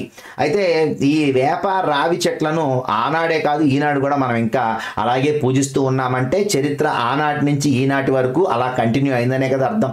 అలాగే పంచభూతాలని కూడా మరి వీళ్ళు పూజించడం మొదలు పెట్టారు. అలాగే చూసుకుంటే ఇక్కడ వీళ్ళు అప్పట్లో యజ్ఞాలు కూడా చేసేవాళ్ళని చెప్పడానికి కారణం ఏంటి అంటే కాళీబైంగన్ అలాగే మరి లోథాల్ అనేటువంటి ప్లేసెస్లో అగ్నివాటిక, యజ్ఞవాటికలు కనిపించినాయి అన్నమాట. అంటే అగ్ని ఉంచేటువంటి పెట్టెలు, అలాగే యజ్ఞాలు చేసేటువంటి ప్లేసెస్ మనకు కనిపించినాయి. సో దాని ద్వారా మనం ఏం డెసిషన్ తీసుకున్నాము అంటే ఓకే, వీళ్ళు అప్పట్లో యజ్ఞాలు కూడా చేశారు, పంచభూతాలని ఆరాధించారు, అమ్మ తల్లి పశుపతిని పూజించారు, వేప, రావి చెట్లను పూజించారు అనే విషయాలు మనకు తెలిసినాయి. సో అలాగే వాళ్ళు సాధారణంగా ముగ్గు కింద స్వస్తిక్ గుర్తును కూడా వేసేవారు. ఆ స్వస్తిక్ గుర్తు దేనికి అంటే భూత ప్రేతాల నుంచి వీళ్ళని రక్షిస్తుంది అనేటువంటి నమ్మకంతో ఈ గుర్తుని అన్ని చోట్ల వాళ్ళు వేసుకునేవాళ్ళు అనమాట. ఓకేనా. అయితే ఇక్కడ మనకి వాళ్ళ బొమ్మ ఉంది, పశుపతి బొమ్మ కనిపిస్తుంది. ఈ పశుపతి బొమ్మ ఏంటి అనేది చూసుకుంటే ఇది 3 తలలు ఉంటాయి శివుడికి, 2 కొమ్ములు ఉంటాయి. ఈ బొమ్మలో మనకి 3 తలలతో అలాగే 2 కొమ్ములతో శివుడు కనిపిస్తారు. అంటే ఆయన గొప్పవాడని చెప్పడం కోసం ఆయనకి 3 తలలు వేశారు, 2 కొమ్ములు కూడా వేశారు. అలాగే ఈయన కుడివైపు చూసుకుంటే ఏనుగు, పులి బొమ్మలు ఉంటాయి. అలాగే ఎడం వైపు చూసుకుంటే గేదె, ఖడ్గమృగం బొమ్మలు ఉంటాయి. అలాగే 2 జింకలు కూడా ఈ బొమ్మలో మీకు కనిపిస్తాయి. సో అంటే వాళ్ళు వేసినటువంటి బొమ్మ, ఆ రోజు వాళ్ళు చిత్రించినటువంటి బొమ్మలో వాళ్ళ యొక్క నమ్మకాన్ని మనకి చూపించారు. ఏంటి వాళ్ళ నమ్మకం అంటే దేవుడు 3 తలలు కలిగి ఉంటాడని, 2 కొమ్ములు కలిగి ఉంటాడని. అందుకే చూడండి అంటారా, అలా నీకు ఏమైనా కొమ్ములు ఉన్నాయా అని అడుగుతారు. అంటే ఏంటి కొమ్ములు ఉన్నాయా అంటే అర్థమైంది, నువ్వేమైనా దేవుడువా అని అర్థమైందా. అంటే అప్పట్లో వాళ్ళు దేవుణ్ణి 2 కొమ్ములతో మనకి చూపించారు, అలాగే 3 తలలతో చూపించారు. కుడివైపున మనకి ఏనుగు పులి కనిపిస్తే ఎడం వైపున గేదె ఖడ్గమృగం కనిపిస్తుంది. మరి ఇదే బొమ్మలో మనకి 2 జింకలు కూడా కనిపిస్తాయి అన్నమాట. మరి అప్పట్లో వాళ్ళ లిపి ఎలా ఉండేది అనేది చూసుకుంటే మరి వీళ్ళ లిపి సర్పలేఖన లిపి. అంటే ఇక్కడ మొదలెట్టారు అనుకోండి, మనం ఏం చేస్తాం, నెక్స్ట్ ఇలా రాస్తాం. కానీ వీళ్ళు ఏంటంటే ఇలా వెళ్ళిన తర్వాత మళ్ళీ ఇలా వస్తారు వెనక్కి, అంటే కుడి నుంచి ఎడమకి, ఎడమ నుంచి కుడికి. సో ఒక పాములాగా ఉంటుంది కాబట్టి దీన్ని సర్పలేఖనం అని పిలిచారు. ఓకేనా. సో ఈ సింధు ప్రజల యొక్క లిపిని సర్పలేఖనం లేక బొమ్మల లిపి లేక చిత్రలిపి అంటారు. అంటే రకరకాలుగా వేశారనమాట వీళ్ళు. అంటే వీళ్ళ ఐటమ్స్ ఏం వేశారు అనేటువంటిది ఈ రోజుకి కూడా వాళ్ళకి తెలియలేదు. అంటే ఆ బొమ్మలు ఎలా ఉన్నాయంటే అంత వెరైటీగా ఉన్నాయి అనమాట. ఓకేనా. సో నెక్స్ట్ చూసుకుంటే మనకి వీళ్ళ యొక్క తూనికలు కొలతలు, ఆ టైంలో ప్రామాణికమైనటువంటి తూనికలు కొలతలను ఉపయోగించిన వాళ్ళు హరప్పా ప్రజలే. ఓకేనా. చూడండి, ఇటుకలు ఉపయోగించి ఇల్లు కట్టిన వాళ్ళు వాళ్ళే, అలాగే మరి నీటిపారుదల వ్యవస్థ, మురుగునీటి వ్యవస్థని కల్పించిన వాళ్ళు వాళ్ళే, స్నానాల గది ఉండాలి, అలాగే ఇన్ని గదులు ఉండాలి ఇంటికని చెప్పేసి డిసైడ్ చేసింది వాళ్ళే. అలాగే ఇటుకలతో, ఆ ఇటుకలు కూడా ఎలా ఉండే, ప్రత్యేకమైన కొలతను కలిగి ఉండేయంట. కాల్చిన ఇటుకలన్నీ కూడా ఒక విధమైన కొలతలను కలిగి ఉండేయట. సో వీరు తూనికలు కొలతలను పర్షియా, మధ్య ఆసియా దేశాల్లో కూడా ఉపయోగించేవాళ్ళు. ఎందుకంటే వ్యాపారస్తులు దేశానికి వస్తారు కాబట్టి ఇక్కడ నుంచి వాళ్ళు కూడా మన దగ్గర నుంచి నేర్చుకుని వెళ్ళారు అనేటువంటి చూసుకోండి. ఇక్కడ కాంస్యంతో చేసినటువంటి గొడ్డలి, బంగారం వెండితో చేసిన ఆభరణాలు, కాంస్యంతో చేసినటువంటి బల్లెం, మట్టి పాత్రలు, మట్టి ముద్రలు, రాగి పాత్రలు, ఇవన్నీ కూడా మనకి వాళ్ళు ఉపయోగించిన వస్తువులుగా మనకు ఆ ఎక్స్కవేషన్లో బయటపడినాయి అనమాట. ఓకేనా. మరి ప్రాచీన నాగరికతలు ఏమైతే ఉన్నాయో ఇవి ఏంటి, వీటిలో మనం చూసుకుంటే పోలికలు ఏంటనేది చూసుకుంటే ఫస్ట్ నాగరికత మెసోపోటేమియా నాగరికత, రెండోది ఈజిప్ట్, మూడోది సింధు, నాలుగవది చైనా. వీళ్ళ యొక్క వేరియేషన్ ఏంటి, వీళ్ళలో ఉన్నటువంటి తేడాలు ఏంటనేది ఒకసారి చూసుకోండి. పరిసరాలు చూసుకుంటే ఫస్ట్ ఇది ఎక్కడ ఉంది, యూఫ్రటీస్ అండ్ టైగ్రస్ నదుల మధ్యలో ఉన్నటువంటి ఏమైతే ప్రాంతం ఉందో ఆ ప్రాంతంలో మెసోపోటేమియా. ఇదేమో నైలు నది ప్రాంతంలో ఉన్నటువంటి ప్రదేశం, ఇదేమో సింధు నది ప్రాంతంలో, ఇదేమో చైనా ఏమో హోయాంగ్హో ప్రాంతంలో. ఇది ఆల్రెడీ మీకు చెప్పేస్తాను. తర్వాత సహసిద్ధమైనటువంటి అవరోధాలు లేవు, పరిమితమైనటువంటి మానవ సహజ వనరులు అక్కడ కనిపిస్తాయి మనకి. అయితే నైలు నది సహజ వాణిజ్య రహదారిగా ఉపయోగపడుతుంది అని చెప్తున్నారు ఇక్కడ చూడండి. అంటే ఎడారులు అనేటువంటివి సహజ అవరోధాలు ఈజిప్ట్కి, ఎందుకని ఈజిప్ట్లో ఎక్కువ భాగం ఎడారిలోనే ఉంటుందన్నమాట. ఓకేనా. సో ఈ నైలు నది మాత్రం బాగా వీళ్ళకి ఉపయోగపడింది, అందుకనే ఈజిప్ట్ని ఏమంటారు, నైలు నది వరప్రసాదం అని పిలుస్తారు. ఇక ఇండియాలో చూసుకుంటే మనకి పర్వతాలు, ఎడారులు అనేటువంటి సహజ అవరోధాలు, ఋతుపవన శీతోష్ణస్థితి మన దగ్గర ఉంటుంది. ఇక నెక్స్ట్ చూసుకుంటే ఇక్కడ పర్వతాలు, ఎడారులు, సహజ అవరోధాలు భౌగోళికంగా వేరు చేయబడిన ప్రాంతం. చైనా అనేటువంటిది పూర్తిగా భౌగోళికంగా వేరు చేయబడినటువంటి ప్రాంతం. ఓకేనా. ఇక అధికారం, ప్రభుత్వం ఎలా ఉంది ఈ 4 ప్రదేశాల్లో అని చూసుకుంటే నగర రాజ్యాల ఏకీకరణ వల్ల తొలి సామ్రాజ్యాలు ఏర్పడినాయి. ఎక్కడ, మెసోపోటేమియాలో. అలాగే ఇక్కడ రాజుల్ని ఫారోస్ అని పిలుస్తారు. ఈజిప్ట్లో ఉన్నటువంటి రాజుల్ని ఫారోలు అని పిలుస్తారు. వాళ్ళ యొక్క సమాధులే పిరమిడ్లు. ఓకేనా. వాళ్ళ సమాధులు ఏంటి, పిరమిడ్లు. అంటే ఏంటి, రాజు మళ్ళీ బతుకుతాడు, ఆ బతికి మళ్ళీ మన దగ్గరకు వస్తాడు అని వాళ్ళు ముందే ప్రజల్ని నమ్మించేవాళ్ళు. నేను చచ్చిపోతున్నాను అంటే వెళ్ళిపోతున్నానని కాదు, నేను మళ్ళీ తిరిగి వస్తానని చెప్పేవాడు అన్నమాట. అందుకని ఏం చేసేవాళ్ళు, మంచిగా ఆయనకి ఇష్టమైనటువంటి వస్తువులు అన్నీ పెట్టి, సుగంధ లేపనాలు పూసి, ఒక గొడ్లో మొత్తం చుట్టి, ఆయన ఒక డబ్బాలో పెట్టి ఒక పెద్ద బిల్డింగ్ కట్టేవాళ్ళు ఆయనకి. అదే పిరమిడ్ అనమాట, మనం చూసేటువంటి ఈ ఆకారంలో ఉండే పిరమిడ్స్. ఇక ఇండియాలో చూసుకుంటే మనకి సింధు నది నాగరికతలో బలమైన కేంద్రీకృత ప్రభుత్వం ఉంది, ప్రణాళికాబద్ధమైన నగరాలు ఉన్నాయి. అవునా. మరి చైనాలో చూసుకుంటే ఇక్కడ చైనాలో దైవలోక సామ్రాజ్యం అని చెప్పారు. అంటే ఏంటి, దేవుడు, డ్రాగన్ నమ్ముతారు వాళ్ళు. సో దేవుడు మరి వాళ్ళు డ్రాగన్కి ఇచ్చేటువంటి మరి ఏమైతే అది ఉందో అది ఎవ్వరూ ఇవ్వలేరు అనమాట. అంటే డ్రాగన్ వాళ్ళకి అంత పవిత్రమైనటువంటి, అర్థమైందా. సో సమాజము మరియు కుటుంబం ముఖ్యమైనవి, సామాజిక వర్గాల విభజన ఎక్కువగా చేసుకున్నారు వీళ్ళు. ఇక నెక్స్ట్ చూసుకుంటే ఇక్కడ మెసోపోటేమియాలో ఉన్నటువంటి లిపిని ఏమని పిలుస్తారంటే క్యూనిఫారం లిపి అంటారు. వీళ్ళ యొక్క లిపిని ఏమంటారు గుర్తుపెట్టుకోండి. మెసోపోటేమియా నాగరికతలో ఉన్నటువంటి లిపిని క్యూనిఫారం లిపి అని పిలుస్తారు. అలాగే వీళ్ళకి మంచినీటి పారుదల సిస్టమ్ ఉంది, కాంస్యం ఉపయోగించారు, చక్రము, తెరచాప, నాగలు కూడా ఉపయోగించారు. మరి వీళ్ళ యొక్క లిపి ఏంటి, ఈజిప్ట్ వాళ్ళ యొక్క లిపి ఏంటంటే హోరియోగ్లైఫిక్ లిపి. ఓకేనా, గుర్తుపెట్టుకోండి. వీళ్ళ లిపేమో క్యూనిఫారం లిపేమో మెసపటోమియా వాళ్ళది. అలాగే హీరియోగ్లిఫిక్ లిపేమో ఎవరిది అంటే ఈజిప్ట్ అన్నమాట. వీళ్ళకి పిరమిడ్ల గురించి తెలుసు, గణిత శాస్త్రం, రేఖా గణిత శాస్త్రం తెలుసు, వైద్య శాస్త్రం కూడా తెలుసు వీళ్ళకి. అలాగే మన దేశంలో చూసుకుంటే నగరాలు ఏ ఆకారంలో ఉన్నాయి? గ్రిడ్ ఆకారంలో ఉన్నాయి. నగరాలు ఎప్పుడు కూడా గ్రిడ్ ఆకారంలో కట్టారు. అలాగే మంచి పైపులు వేసే వ్యవస్థ ఉంది. మురుగు పదార్థాలను బయటకు పంపించే డ్రైనేజ్ సిస్టమ్ కూడా మన దగ్గర ఉంది. అర్థం కాని లిపి మన దగ్గర ఉన్నటువంటి లిపి అర్థం కాని లిపి. ఇక చైనాలో చూసుకుంటే వీళ్ళకి వ్రాత ఉంది, కానీ అది మనకు తెలియదు. అలాగే సిల్క్ ఎక్కువగా వీళ్ళ దగ్గర మరి పండుతూ ఉంటుంది, అంటే వీళ్ళు ఎక్కువగా సిల్క్ని ప్రొడ్యూస్ చేస్తారు, అంటే పట్టుని. అలాగే నెక్స్ట్ చూసుకుంటే నాణ్యాలకు డబ్బులుగా ఉపయోగించే వాళ్ళు ఇనుముని ఉపయోగించేవారు. ఓకేనా, సో నాగరికతల్లో మొదటగా ఇనుమును ఉపయోగించిన వారని, లేదా ఇందులో ఉన్నటువంటి వాటినే ప్రధానంగా బిట్స్ చేసుకుని కూడా అడుగుతూ ఉంటారనమాట. ఓకేనా, కాబట్టి జాగ్రత్తగా మరి మీరు ఇక్కడ ఉన్నటువంటి పాయింట్స్ అన్ని కూడా ఒకసారి రాసుకోండి. ఇక్కడ మరి తర్వాత చూసుకుంటే ఇరాన్ అండ్ బెలూచిస్తాన్ ప్రాంతాలలోంచి వచ్చినటువంటి ఆర్యుల దండయాత్ర, అంటే ఇక్కడ ఏం చెప్పారు అంటే ఆర్యుల దండయాత్రలు ఏమైతే ఉన్నాయో సింధు నాగరికత పతనానికి కారణం అని చెప్పేసి ఒక సిద్ధాంతం చెప్పారు. అంటే ఏం చెప్పారు అంటే మొట్టమొదటిసారిగా సింధు ప్రజలు అక్కడ నివసించారు. ఇవి అంటే హరప్పా, మొహంజదారో ఇవన్నీ కట్టుకొని.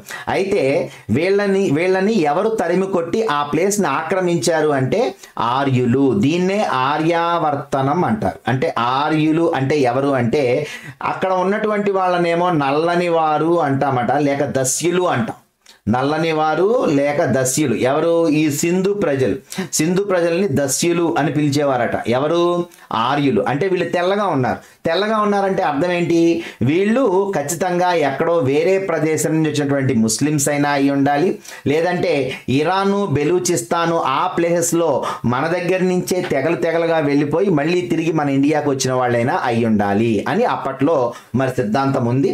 అయితే సింధు నాగరికత పతనం ఎలా అయింది అంటే ఆర్యుల యొక్క దండయాత్రలు. ఆర్యులు మరి తిరిగి వచ్చారు, వాళ్ళ యొక్క దండయాత్రలతోనే మరి ఆ సింధు నాగరికత పతనం అయింది అని చెప్తే అప్పుడు ఏమన్నాడంటే మార్టిమర్ వీలర్ ఏం చెప్పాడు అంటే, బాబు అలా కాదు, అసలు ఎవరు దండయాత్రలు చేయలేదు, కానీ వచ్చారు.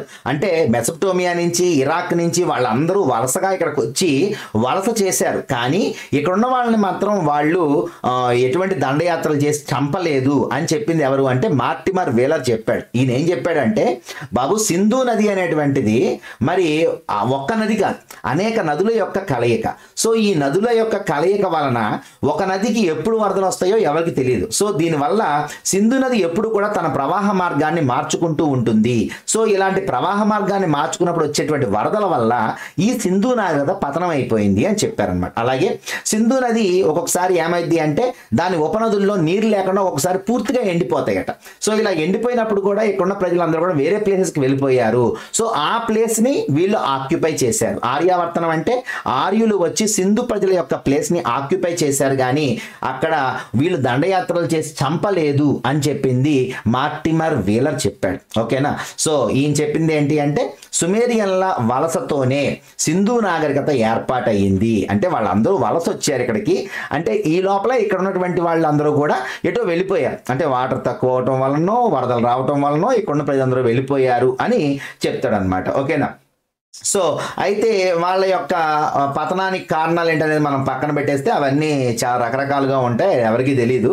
సో వేదకాలం అంటే ఏంటి అంటే ఎప్పుడైతే ఆర్యులు భారతదేశంలోకి ఎంటర్ అయ్యారో, ఈ ఎంటర్ అయిన తర్వాత వీళ్ళు డిఫరెంట్ కల్చర్స్ నుంచి వచ్చారు. అంటే మెసపటోమియా నుంచి కొంతమంది, సుమేరియన్లు, అలాగే మరి పర్షియా నుంచి వచ్చిన వాళ్ళు పర్షియన్స్. సో వీళ్ళందరికీ డిఫరెంట్ జ్ఞానం అనేది ఉంది. సో అంటే వీళ్ళు ఒక దగ్గర వాళ్ళు కాదు, ఆసియా, ఆర్కిటిక్, ఆల్ప్స్ పర్వతాల నుంచి భారతదేశానికి వచ్చిన వాళ్ళు. అంటే వీళ్ళు ఇండో యూరోపియన్ చెందినటువంటి వాళ్ళు. సో ఇలాంటి అన్ని రకాల కలయిక వల్ల వీళ్ళు కొంచెం తెలివైన వాళ్ళు, తెల్లని వారు. సో వీళ్ళు ఎప్పుడైతే భారతదేశానికి వచ్చారో వీళ్ళు ఏం చేశారు అంటే ఈ సింధు మరియు సరస్వతి నదీ మైదాన ప్రాంతాలలో ఈ నాగరికతని విస్తరించారు అని చెప్తారు. అంటే మొన్నటి వరకు సింధు నది ప్రాంతంలో మాత్రమే ఉన్నటువంటి నాగరికత నిదానంగా సరస్వతి నది వైపుకి వచ్చింది. మరి సరస్వతి నది కనిపిస్తుందా? కనిపించదు, అంతర్వాహిని. అలాగే ఇక్కడ ఈ ఏమైతే వేద సాహిత్యం ఉందో ఇది ఈ టైంలోనే పుట్టింది. అంటే వాళ్ళు వచ్చిన తర్వాతనే వేదకాలం అనేటువంటిది స్టార్ట్ అయింది. సో వేదకాలం అనేటువంటిది ఎప్పుడు స్టార్ట్ అయింది అంటే సింధు ప్రజలు ఆ ప్రదేశాన్ని వదిలి వెళ్ళిపోయాక ఆ ప్లేస్ని సుమేరియన్లు ఆక్రమించారు. వాళ్లే ఆర్యులు. ఈ ఆర్యావర్తనం జరిగిన తర్వాత వీళ్ళు కొంచెం తెలివైన వాళ్ళు కావటంతో ఇక్కడ వేద నాగరికత అనేటువంటిది, వేద కాలం అనేటువంటిది మొదలైంది. సో థార్ ఎడారిలో ఇంకిపోయినటువంటి నదినే సరస్వతి అంటారు. అంటే ఇది పైకి కనిపించదు, అంతర్వాహిని అంటారు సరస్వతి నదిని. సో ఋగ్వేదంలో సరస్వతి నది యొక్క ప్రస్తావన ఉంది. సో ఎందులో సరస్వతి నది యొక్క ప్రస్తావన ఉంది అని అడిగాడు అనుకోండి, ఎందులో ఉంది? ఋగ్వేదంలో సరస్వతి నది యొక్క ప్రస్తావన ఉంది అని తెలుసుకోవచ్చు. ఓకేనా? సో ఇప్పుడు వేదకాలం స్టార్ట్ అయింది. మరి ఎవరు వచ్చారు? ఇప్పుడు సింధు ప్రజల్ని ఎవరు ఆక్రమించారు? వాళ్ళ ప్లేస్ని ఎవరు ఆక్యుపై చేశారు? ఆర్యులు ఆక్యుపై చేశారు. మరి వాళ్ళు ఆక్యుపై చేశాక వాళ్ళది ఎలా ఉంది అనేది చూసుకుంటే వీళ్ళ యొక్క అంటే వీళ్ళు ఎలా తెలిసారు మనకి అనేది తెలుసుకుంటే వీళ్ళని మనం తెలుసుకోవడానికి 2 రకాల ఆధారాలు మనకు కనిపించాయి. ఏంటవి? ఒకటి వాంగ్మయ ఆధారాలు, 2 పురావస్తు ఆధారాలు. ఓకేనా? సో మరి గుర్రం తెలుసు వీళ్ళకి, ఇనుము కూడా తెలుసు. ఎవరికి? ఆర్యులకి ఇనుము గురించి తెలుసు. అంతకుముందు మనం చెప్పుకున్నాం. మరి ఎవరైతే సింధు ప్రజలు ఉన్నారో వీళ్ళకి ఇనుము గురించి తెలియదు, వీళ్ళు కాంస్య యుగానికి చెందిన వాళ్ళు. కానీ ఇక్కడ ఉన్నటువంటి ఆర్యులు మాత్రం ఇనుము గురించి తెలిసిన వాళ్ళు. అంటే ఈ టైం నుంచి ఇనుముని మనం వాడుతున్నాం అనే విషయాన్ని గుర్తుపెట్టుకోండి. ఓకేనా? సో వాంగ్మయ ఆధారాలు మనకి 2 రకాలు, ఒకటి వేదాలు, 2 ఇతిహాసాలు. పురావస్తు ఆధారాలు చూసుకుంటే ఇనుము వాడారు, ఇతిహాసాల్లో కూడా వాళ్ళ యొక్క ఏమైతే ఉన్నాయో అవన్నీ మనకు దొరికినాయి అన్నమాట. ఓకేనా? సో మరి ఇక్కడ చూసుకుంటే వేదాలు 4 ఏమేంటివి? ఋగ్వేదము, యజుర్వేదము, సామవేదము, అధర్వణ వేదము. అవే కాకుండా ఇంకా వీళ్ళు బ్రాహ్మణకాలు, అరణ్యకాలు, ఉపనిషత్తులు, కొన్ని చోట్ల బ్రాహ్మణాలు అని ఉంటుంది, కొన్ని చోట్ల బ్రాహ్మణకాలు అని కూడా ఉంటుంది. ఓకేనా? సో ఈ బ్రాహ్మణాలు, అరణ్యకాలు, ఉపనిషత్తులు ఏంటో చెప్తారు. అలాగే ఇతిహాసాలైనటువంటి రామాయణము, మహాభారతం కూడా మనకి అందులో ఈ ఆర్యుల గురించి ప్రస్తావన ఉందన్నమాట. అందువల్ల మనకు తెలిసింది ఈ ఆర్యులు ఉన్నారు ఆ ప్రదేశంలో అనేటువంటిది. ఓకేనా? సో ఇక్కడ మనం చూసుకుంటే వేదం అంటే అర్థం ఏంటి? ఉన్నతమైన జ్ఞానం అని అర్థం. వేదం అంటే ఏంటి? అత్యున్నతమైనటువంటి జ్ఞానాన్నే వేదం అని పిలుస్తాం. అంటే ఇందులో ఉన్నవన్నీ కూడా పరమ సత్యాలు, ఆచరించదగినవి. అలాగే ఆధ్యాత్మిక శాస్త్రీయ జ్ఞానం ఇది. అంటే ఏంటి? ఇది నిరూపించబడినది అని రకంగా చెప్పినప్పటికీ ఇది ఆధ్యాత్మికంగా వాళ్ళ యొక్క నమ్మకం ద్వారా మరి వాళ్ళు రాసుకున్నటువంటి దాన్ని, ఆచరించదగినటువంటి దాన్ని, పరమ సత్యాలను, ఉన్నతమైన జ్ఞానాన్ని వేదంగా వీళ్ళు చెప్పడం జరిగింది. సో ఈ వేదాలు 4: ఋగ్వేదము, యజుర్వేదము, సామవేదము, అధర్వణ వేదం. అయితే ఒకప్పుడు మీకు గుర్తుందో గుర్తులేదో స్వామి దయానంద సరస్వతి ఏమంటాడు అంటే గో బ్యాక్ టు వేదాస్ అంటాడు. అంటే ఆ టైంలోనే బాగున్నారా ప్రజలు, ఇప్పుడు ఏముంది అసలు ఇక్కడ అందరూ కులమతాలని చెప్పి కొట్టుకు చచ్చిపోతున్నారు, ఆ టైమే బాగుంది, అప్పటికే వెళ్ళిపోదాం అని చెప్పేసి వేదాలకు మరలిపోదాం అన్న వ్యక్తి ఎవరు అంటే వేదాలకు మరలిపోదాం అంటే గో బ్యాక్ టు వేదాస్ అనేటువంటి స్లోగన్ ఎవరిది అంటే స్వామి దయానంద సరస్వతి చెప్పారు. ఓకేనా? సో ఇక్కడ మనకి చూసుకుంటే వేద సాహిత్యం ఎలా ఉంది ఏంటనేది చూసుకుంటే ఇప్పుడు మీకు చెప్పాను. ఇక్కడ ఉన్నతమైన జ్ఞానం, ఉన్నతమైన జ్ఞానాన్నే వేదం అంటాము. వేదాలకి ఇంకొక పేరేంటి అంటే శృతులు. వేదమన్నా శృతి అన్నా ఒకటే. ఓకేనా? సో పోకిరి సినిమాలో శృతి కాదు. ఓకేనా? సో వేదము అంటే శృతులు, శృతులు అంటే వేదాలు. ఓకేనా? సంస్కృత భాషలో వేదం అంటే అర్థం ఏంటి అంటే ఉన్నతమైనటువంటి జ్ఞానము, ఆత్మ జ్ఞానమే వేదము. ఓకేనా? సో పండితులైనటువంటి వారు ఎవరైతే ఉన్నారో వాళ్ళు కనుగొన్నటువంటి పరమ సత్యాలే ఇందులో రాయబడినాయి. కాబట్టి భారతీయ యోగాకి ఆధారం ఏంటి అంటే వేదాలే.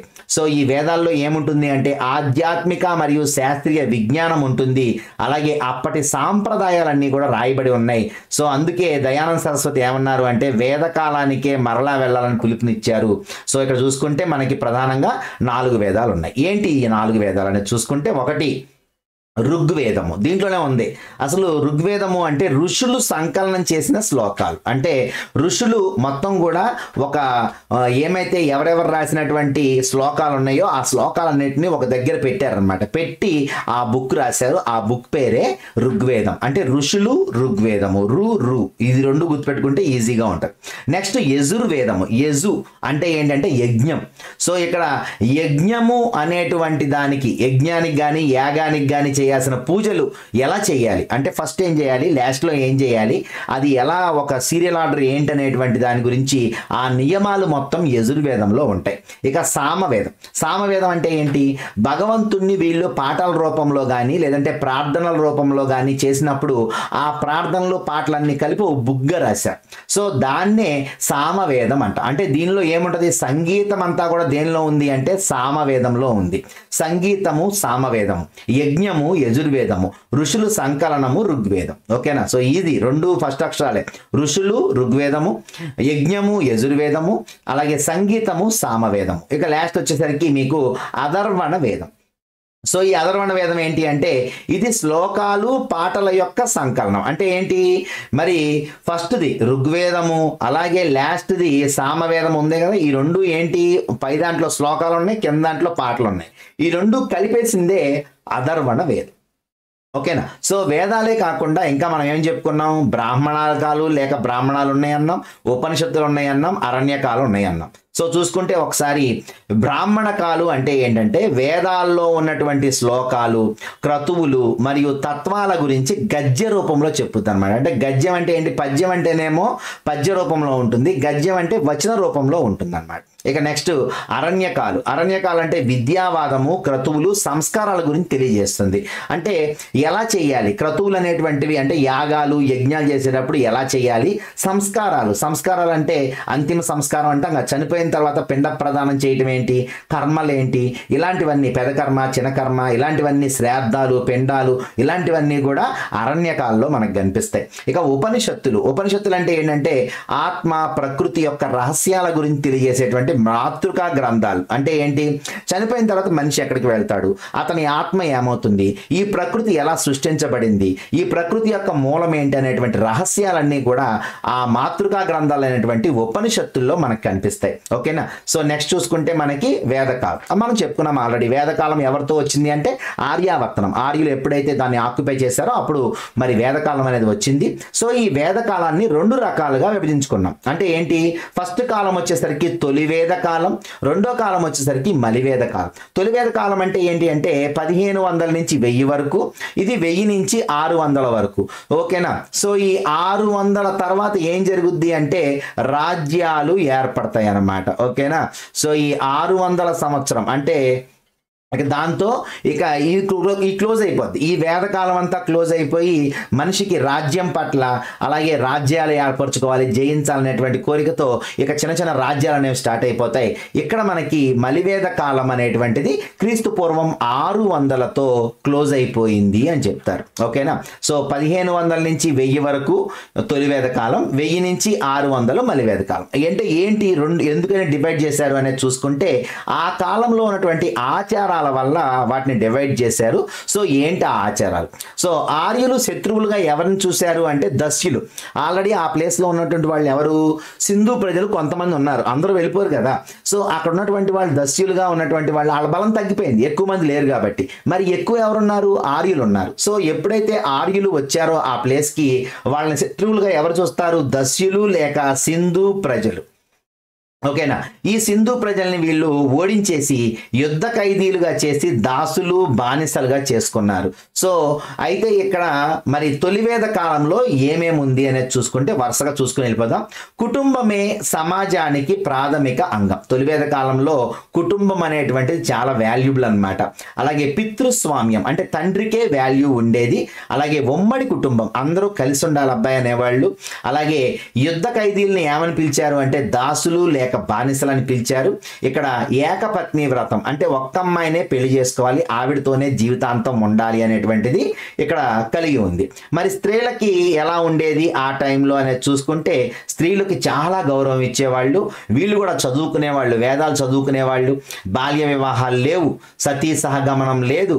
మరి స్వయంవరం ద్వారా ఎంపిక చేసుకోవడం అంటే తనకిష్టమైనటువంటి వ్యక్తిని ఆవిడ సెలెక్ట్ చేసుకోవచ్చు అనమాట. అలాగే భర్త చనిపోయాడు, వితంతువులు మళ్ళీ పెళ్లి చేసుకోవచ్చు, మళ్ళీ ఇష్టమైన చూసుకుని మళ్ళీ పెళ్లి చేసుకోవచ్చు. ఘోష, అపాల, లోపాముద్ర, ఇంద్రాణి, విశ్వవర, సో ఇలాంటి విద్యావంతులైనటువంటి స్త్రీలు కూడా ఆ టైంలో వేదకాలంలో మనకు కనిపించారు. సో వీళ్ళు తమ భర్తలతో పాటు అన్ని ధార్మిక కార్యకలాపాల్లో పాల్గొనేవారు. అంటే ఎప్పుడు తొలి వేద కాలంలో. ఓకేనా. సో తర్వాత ఏమైంది అంటే మరి వేషధారణ ఎలా ఉండేది అబ్బాయి అంటే ఆ టైంలో 2 వస్త్రాలు బాగా వినిపిస్తాయి. ఒకటి వస, 2 అదివస. ఓకేనా. వస అంటేనేమో ధోవతి, కింద మనం లుంగిలా కట్టుకుంటాం చూడండి, పంచెలాగా అదనమాట. అలాగే అదివస అంటే పైన వేసుకునేటువంటి వస్త్రం, అంటే మెడ చుట్టూ మరి పైనుంచి కిందకి వేలాడేదాన్ని ఏమంటారు అంటే అదివస. అదివస అంటేనేమో పైన వేసుకునేది, వస అంటేనేమో కింద వేసుకునేది. ఓకేనా. సో నెక్స్ట్ చూసుకుంటే దుస్తులను బంగారు దారంతో కుట్టుకునేవాళ్ళు. స్త్రీలు చెవిరింగులు, కంఠాభరణాలు, గాజులు, కాలిపట్టీలు ఇలాంటివి ఉండేవి. స్త్రీలు తలకు నూనె రాసుకుని జడలు వేసుకునేవాళ్ళు. పురుషులు గెడ్డాలు మీసాలు పెంచుకునేవాళ్ళు. ఓకేనా. సో వినోదం చూసుకుంటే రథ పందాలు, వేట, మల్ల యుద్ధం, నాట్యం, సంగీతం ఇలాంటివి ఉండేవి. అలాగే అప్పట్లో ధ్వని, తంత్రి, వాయు సంగీతాలు అన్నీ ఉండేవి అనమాట. సో అప్పట్లోనే రకరకాల సంగీత వాయిద్యాలు కూడా వాళ్ళు వాడారు అని చెప్తున్నారు. అప్పట్లో విద్య ఎలా ఉండేదంటే విద్యకి గురుకులం ఉండేది. గురుకులం అంటే గురువు గారు మరి విద్యని చెప్పేవారు. స్వేచ్ఛా వాతావరణంలో మరి విద్యా సంస్థలన్నీ కూడా స్వేచ్ఛ ఉండేది. విద్య యుద్ధతంత్రం కానీ వేదాంతం కానీ, ఓకేనా, వేదాల యొక్క అంతాన్నే వేదాంతం అంటారు. ఓకేనా. సో వ్యవసాయం, పశువుల పెంపకం, ఏదైనా హస్తకళలు కానీ ఇవన్నీ కూడా అంటే గురువు గారి ఇష్టం. పలానా పిల్లడు ఇది నేర్చుకోగలడంటే ఆయనకు అదే నేర్పించాడు అనమాట. కాబట్టి గురుకుల వ్యవస్థ అనేటువంటిది ఉంది. గురువు దగ్గరికే వెళ్ళి విద్యని అభ్యసించాలి. అలాగే ఆహారము మరియు పంటల విషయానికి వస్తేనేమో బియ్యం, బార్లీ, బీన్స్, నువ్వులు ఇదేమో సింధు ప్రజల ఆహారం. అలాగే వాళ్ళు రొట్టె, కేకులు, పాలు, వెన్న, మజ్జిగ, పళ్ళు కూడా తినేవాళ్ళు. అలాగే మతం చూసుకుంటే ఆర్యులు ఏమనేవాళ్ళు అంటే దేవుడు ఒక్కడే అని నమ్మేవారు. ఓకేనా. దేవుణ్ణి అనేక విధాలుగా ఆరాధించుకోవచ్చు. దేవుడు ఒక్కడే. అయితే నువ్వు పూజ చేయొచ్చు, ప్రార్థన చేయొచ్చు, యజ్ఞం చేయొచ్చు, ఎన్ని రకాలుగా అయినా సరే నువ్వు దేవుణ్ణి ఆరాధించుకోవచ్చు. ప్రపంచమంతా ఒకే చైతన్యం అంటే ఆత్మ ఉంది. ప్రపంచమంతా ఒకటే ఆత్మ మనల్ని కాపాడుతుంది. ప్రతి వ్యక్తి కూడా దేవుడి అంశ. మనందరం కూడా దేవుడి అంశాలమే. దేవుడు మనల్ని పుట్టించాడు. అరే నువ్వు ఎంజాయ్ చేయరా అని చెప్పి మనల్ని దేవుడు పుట్టించాడు. కాబట్టి నువ్వు హ్యాపీగా గడుపు నీ జీవితాన్ని అనేవాళ్ళు. అలాగే వీళ్ళు యజ్ఞాలు చేసేవాళ్ళని చెప్పుకున్నాం కదా. ఇదంతా తొలి వేద నాగరికతలో మరి వీళ్ళ యొక్క లక్షణాలు అన్నమాట. మరి వర్ణ వ్యవస్థ ఎలా ఉండేదంటే తొలి వేద కాలంలో అసలు కుల వివక్షత అనేది లేదు. కులాంతర వివాహాలపై నిషేధం లేదు. తమ వృత్తులను స్వేచ్ఛగా ఎంపిక చేసుకోవచ్చు. ఓకేనా. సో వర్ణ వ్యవస్థ అనేది కూడా తొలి వేద కాలంలో లేదు. అంటే ఖచ్చితంగా అది ఎక్కడ వచ్చినట్టు మలివేద కాలంలోనే కదా. సో తొలి వేద కాలం వరకు ప్రెజెంట్ ఇదనమాట. ఓకేనా. సో మరి నెక్స్ట్ చూసుకుంటే రాజకీయ జీవనం ఎలా ఉండేది అనేది చూసుకుంటే రాజకీయ జీవనం చూసుకుంటే ఆర్యులు తెగలుగా నివసించారు. చెప్పుకున్నాం ఆల్రెడీ మనం. ఒకే రకమైనటువంటి సాంప్రదాయాలు, ఒకే రకమైనటువంటి సంస్కృతులు, ఒకే రకమైనటువంటి అలవాట్లు ఉన్నటువంటి వాళ్ళు తెగలుగా ఉంటారు. సో ఈ ఆర్యులు వాళ్ళ యొక్క తెగల నాయకుడు ఎవరైతే ఉన్నారో అతన్ని రాజన్ అని పిలిచేవాడు. అంటే ఏంటి, రాజనే గొప్ప, ఈ రాజనే అన్ని నిర్ణయాలు తీసుకుంటాడు, అందుకని తను నియంత. అలాగే రాచరికం వంశపారంపర్యం కాదు ఈ టైంలో. ఏంటి, ఇతను చనిపోయాడు, మరి ఎవరైతే బలంగా ఉన్నాడో, ఎవరైతే నిలబడతాడో తన తెగ కోసం వాణ్ణి ఇక్కడ రాజన్ అని పిలిచాడు అనమాట. అంటే ఎవడైతే తెగించి వాళ్ళ యొక్క తెగని కాపాడతాడో. ఇప్పుడు చూడండి RRRలో ఆ అమ్మాయిని ఎత్తుకుపోతే ఆ తెగ, ఆ మంద నాయకుడు వెళ్ళి ఆ అమ్మాయిని మళ్ళీ వెనక్కి తీసుకొస్తాడు. అలాగే ఎవరైతే ఎదురొడ్డి నిలబడతాడో, ఎవరైతే బలవంతుడు ఉన్నాడో అతడు మాత్రమే రాజన్. అంతేగాని వంశపారంపర్యంగా నా కొడుకు, నా తర్వాత ఆడి కొడుకు అని లేదనమాట. ఓకేనా. అలాగే చూసుకుంటే ఇక్కడ రాచరికం అనేటువంటి దాంట్లో రాజుకు పరిపాలన విషయానికి సలహాలు ఇవ్వడానికి 2 సభలు ఉండేవి. సభ ఒకటి, సమితి ఒకటి. ఓకేనా. ఈ సభలో ఎవరుంటారు, సమితిలో ఎవరుంటారు అనేది చూసుకుంటే సభలో ఓన్లీ కుటుంబ పెద్ద, అలాగే తెగ పెద్దలు ఉంటారు. ప్రతి కుటుంబానికి ఒక పెద్ద ఉంటాడని చెప్పుకున్నాం కదా. అంటే తండ్రులు అందరూ, అంటే మగోళ్ళందరూ ఈ సభలో కనిపిస్తారు. అలాగే తెగ పెద్దలు, ఈ తెగకు సంబంధించి కొంతమంది పెద్దలను తీసుకుంటారు, బలవంతులు. వీళ్ళందరూ ఈ సభ అనేటువంటి దాంట్లో ఉంటారు. మరి సమితిలో ఎవరుంటారు, ఈ సమితిలో ఎవరుంటారంటే ఇది ఒక సాధారణ సభ. అందరూ గుమిగూడినప్పుడు ఈరోజు సమితి పెడుతున్నారా అంటే అందరూ వచ్చేస్తారనమాట. అర్థమైందా. అంటే అక్కడ ఉన్నటువంటి వాళ్ళందరూ వచ్చేటువంటి దాన్ని ఏమంటాం సాధారణ సభ లేక సమితి అని పిలుస్తాం. దీంట్లో అందరూ సభ్యులే. అలా కాదు, సభ పెడుతున్నాం అంటే ఎవరు వెళ్ళాలి, అందరూ వెళ్ళకూడదు. కుటుంబ పెద్దలందరూ వెళ్ళాలి, తెగ పెద్దలందరూ వెళ్ళాలి. సో దానికి అధ్యక్షుడు ఎవరు ఈ సభకి అంటేనేమో రాజన్. అర్థమైందా. సో మరి ఆడవాళ్ళు కూడా ఏమని పిలిచేవాళ్ళు అంటే స్త్రీలు సభాపతి అని పిలిచేవాళ్ళు అనమాట. అర్థమైందా. స్త్రీలను ఏమని పిలిచేవాళ్ళు అంటే సభాపతి అని పిలిచేవాడు. సో గుర్తుపెట్టుకోండి, ఇక్కడ తెగల నాయకుడిని రాజన్ అని పిలుస్తారు. రాజన్ నియంత. ఇక్కడ రాచరికం అనేటువంటిది వంశపారంపర్యం కాదు. ఇక్కడ 2 రకాలైనటువంటి సలహాలు ఇవ్వడానికి 2 రకాల వాళ్లే ఏర్పాట్లు చేస్తున్నారు. ఒక దాని పేరు సభ, ఇంకొక దాని పేరు సమితి. సభలో ఎవరుంటారు అంటేనేమో మరి కుటుంబ పెద్ద, అలాగే మరి తెగ పెద్దలు ఉంటారు. అధ్యక్షుడు ఎవరు అంటే ఈ సభకి రాజన్ ఉంటాడు. మరి స్త్రీలు కూడా వస్తారు, వాళ్ళని సభాపతి, అంటే స్త్రీలు వచ్చారు అనుకోండి వాళ్ళని సభాపతి అని పిలుస్తారు, అంటే సభలో ఉన్నారు కాబట్టి. అలాగే సమితిలో చూసుకుంటే మనకి మరి సాధారణ సభ, ఇది అందరూ సభ్యులే, దీంట్లో అందరూ వెళ్ళిపోవచ్చు అనమాట. ఊళ్ళో ఉన్న వాళ్ళందరూ వెళ్ళేదాన్ని సమితి అని పిలుస్తారు. వీళ్ళు ఇద్దరు ఆలోచన తీసుకొని మరి రాజుకి వాళ్ళు సలహాలు ఇస్తారు. రాజు ప్రజల యొక్క సంక్షేమాన్ని చూసుకునేవాడు. ఓకేనా? సో అలా అయిపోయింది. తొలివేద కాలం అయిపోయిన తర్వాత మలివేద కాలం వచ్చింది. మలివేద కాలంలో మరి అప్పటిదాకా ఉన్నటువంటి రాజు సింధు సరస్వతి మైదాన ప్రాంతాల నుంచి మెల్లగా అరే అటుపక్క వెళ్తే ఏమొద్దో ఇటుపక్క వస్తే ఏమొద్దో అని చెప్పేసి జనాలను పంపించటం, అలా మెల్లగా వాళ్ళు వింధ్యా పర్వతాలను దాటేసి దక్షిణాపదం వైపుకు మెల్లమెల్లగా, అంటే వీళ్ళు అప్పటి వరకు ఉన్నటువంటి సింధు సరస్వతి మైదానాన్ని వదిలేసి ఎటువైపుకు వెళ్ళిపోయారు వీళ్ళందరూ? గంగా యమున మైదానం వైపుకి మెల్లమెల్లగా వెళ్ళిపోయారు. అంటే తక్కువ మంది మాత్రమే సింధు సరస్వతి ప్రాంతంలో ఉన్నారు. తర్వాత ఎక్కువ అడిగి వెళ్ళిపోయారు అంటే గంగా యమున మైదానానికి వెళ్ళిపోయారు. ఎందుకని? అతి విశాలమైన మైదానం, వాటర్ సోర్స్ ఎక్కువగా దొరుకుద్ది, అలాగే వాళ్ళకి చాలా దగ్గరగా ఉన్నటువంటి ప్రాంతం కూడా అది. సో అందువల్ల అటుపక్కకి వెళ్ళారు. కొంతమంది ఏం చేశారంటే వింధ్యా పర్వతాలు దాటుకొని దక్షిణాపదం వైపుకు కూడా వెళ్ళారు. సో ఇలా వీళ్ళు మరి కొంతమంది ఏమో గంగా యమున వైపుకి, కొంతమంది ఏమో దక్షిణాపదం వైపుకి వెళ్ళారు. అలాగే రాజకీయ మార్పులు ఏం జరిగినాయి? సభా సమితి ఏమైంది అంటే మెల్లమెల్లగా ప్రాధాన్యతను కోల్పోయింది. ప్రతిదానికి ఆయన సలహా అడగడం ఏంటి? నేను రాజునేగా, నాకంటూ కొంత ఇది ఉండాలి కదా అని చెప్పేసి అతనే సొంతంగా తన యొక్క నిర్ణయాలు తీసుకోవటం మొదలుపెట్టాడు రాజన్. సో దానివల్ల సభా సమితి ఏమైంది అంటే ప్రాధాన్యతను కోల్పోయాయి. రాజరికం అనేది వారసత్వంగా మారిపోయింది. అంటే వాడైపోయిన తర్వాత వాడి కొడుకు, వాడైపోయాక వాడి కొడుకు. అలాగే రాజ్యాన్ని విస్తరించడానికి అశ్వమేధ, రాజసూయ, వాజపేయ యాగాలు చేసేవాళ్ళు. ఏంటి ఈ యాగాలు అంటే? అశ్వమేధ యాగం ఎందుకు చేస్తారంటే ఆధిపత్యం కోసం చేస్తారు, రాజ్యకాంక్షను తీర్చుకోవడానికి చేస్తారు. అలాగే రాజసూయ యాగం దేనికి చేస్తారంటే రాజు దైవత్వాన్ని పొందడానికి చేస్తారు. మరి వాజపేయం ఏంటి అంటే ఒకసారి రాజు యుద్ధంలో ఓడిపోయి వచ్చాడు అనుకోండి, అంటే రాజు శక్తి కోల్పోయాడు, మళ్ళీ కోల్పోయిన శక్తి తిరిగి రావాలంటే ఒక యాగం చేయాలి. ఆ యాగం పేరే వాజపేయం. సో రాజు కోల్పోయిన శక్తి తిరిగి రావడానికి ఒక యాగం చేసేవాళ్ళు అనమాట. అంటే ప్రతి దానికి ఒక యాగం అనేటువంటిది చేసేవాళ్ళు వీళ్ళు. అలాగే గురుకులం చూసుకుంటే మొదటగా గురుకులం ఉంది. సో గురుకులం కాస్త ఏమైంది అంటే ఆశ్రమంగా మారిపోయింది. ఆశ్రమం అంటే ఏంటి? ఇక ప్రతి వ్యక్తి కూడా అతను తనంతట తాను 4 ఆశ్రమాలు పాటించాలి. అలాగే ఆశ్రమ వ్యవస్థలో 4 రకాలు ఉంటాయి. ఏంటవి? 1 బ్రహ్మచర్యం, 2 గృహస్థాశ్రమం, 3 వానప్రస్థాశ్రమం, 4 సన్యాసం. ఏంటంటే ఇక్కడ బ్రహ్మచర్యం అంటే ఏంటి? బ్రహ్మచర్యం అంటే చిన్న వయసులో చేయాల్సింది. ఇక్కడ విద్యార్థిగా ఉంటాడు, అంటే చదువుకున్నంత కాలం ఇతను దేంట్లో ఉంటాడంటే బ్రహ్మచారిగా అంటాం కదా. సో బ్రహ్మచర్యం అంటే లైంగిక సుఖం అనేటువంటిది ఉండకూడదు. ఎటువంటి లైంగిక సుఖాలు ఇతనికి తెలియకుండా ఇతన్ని ఉంచుతారు.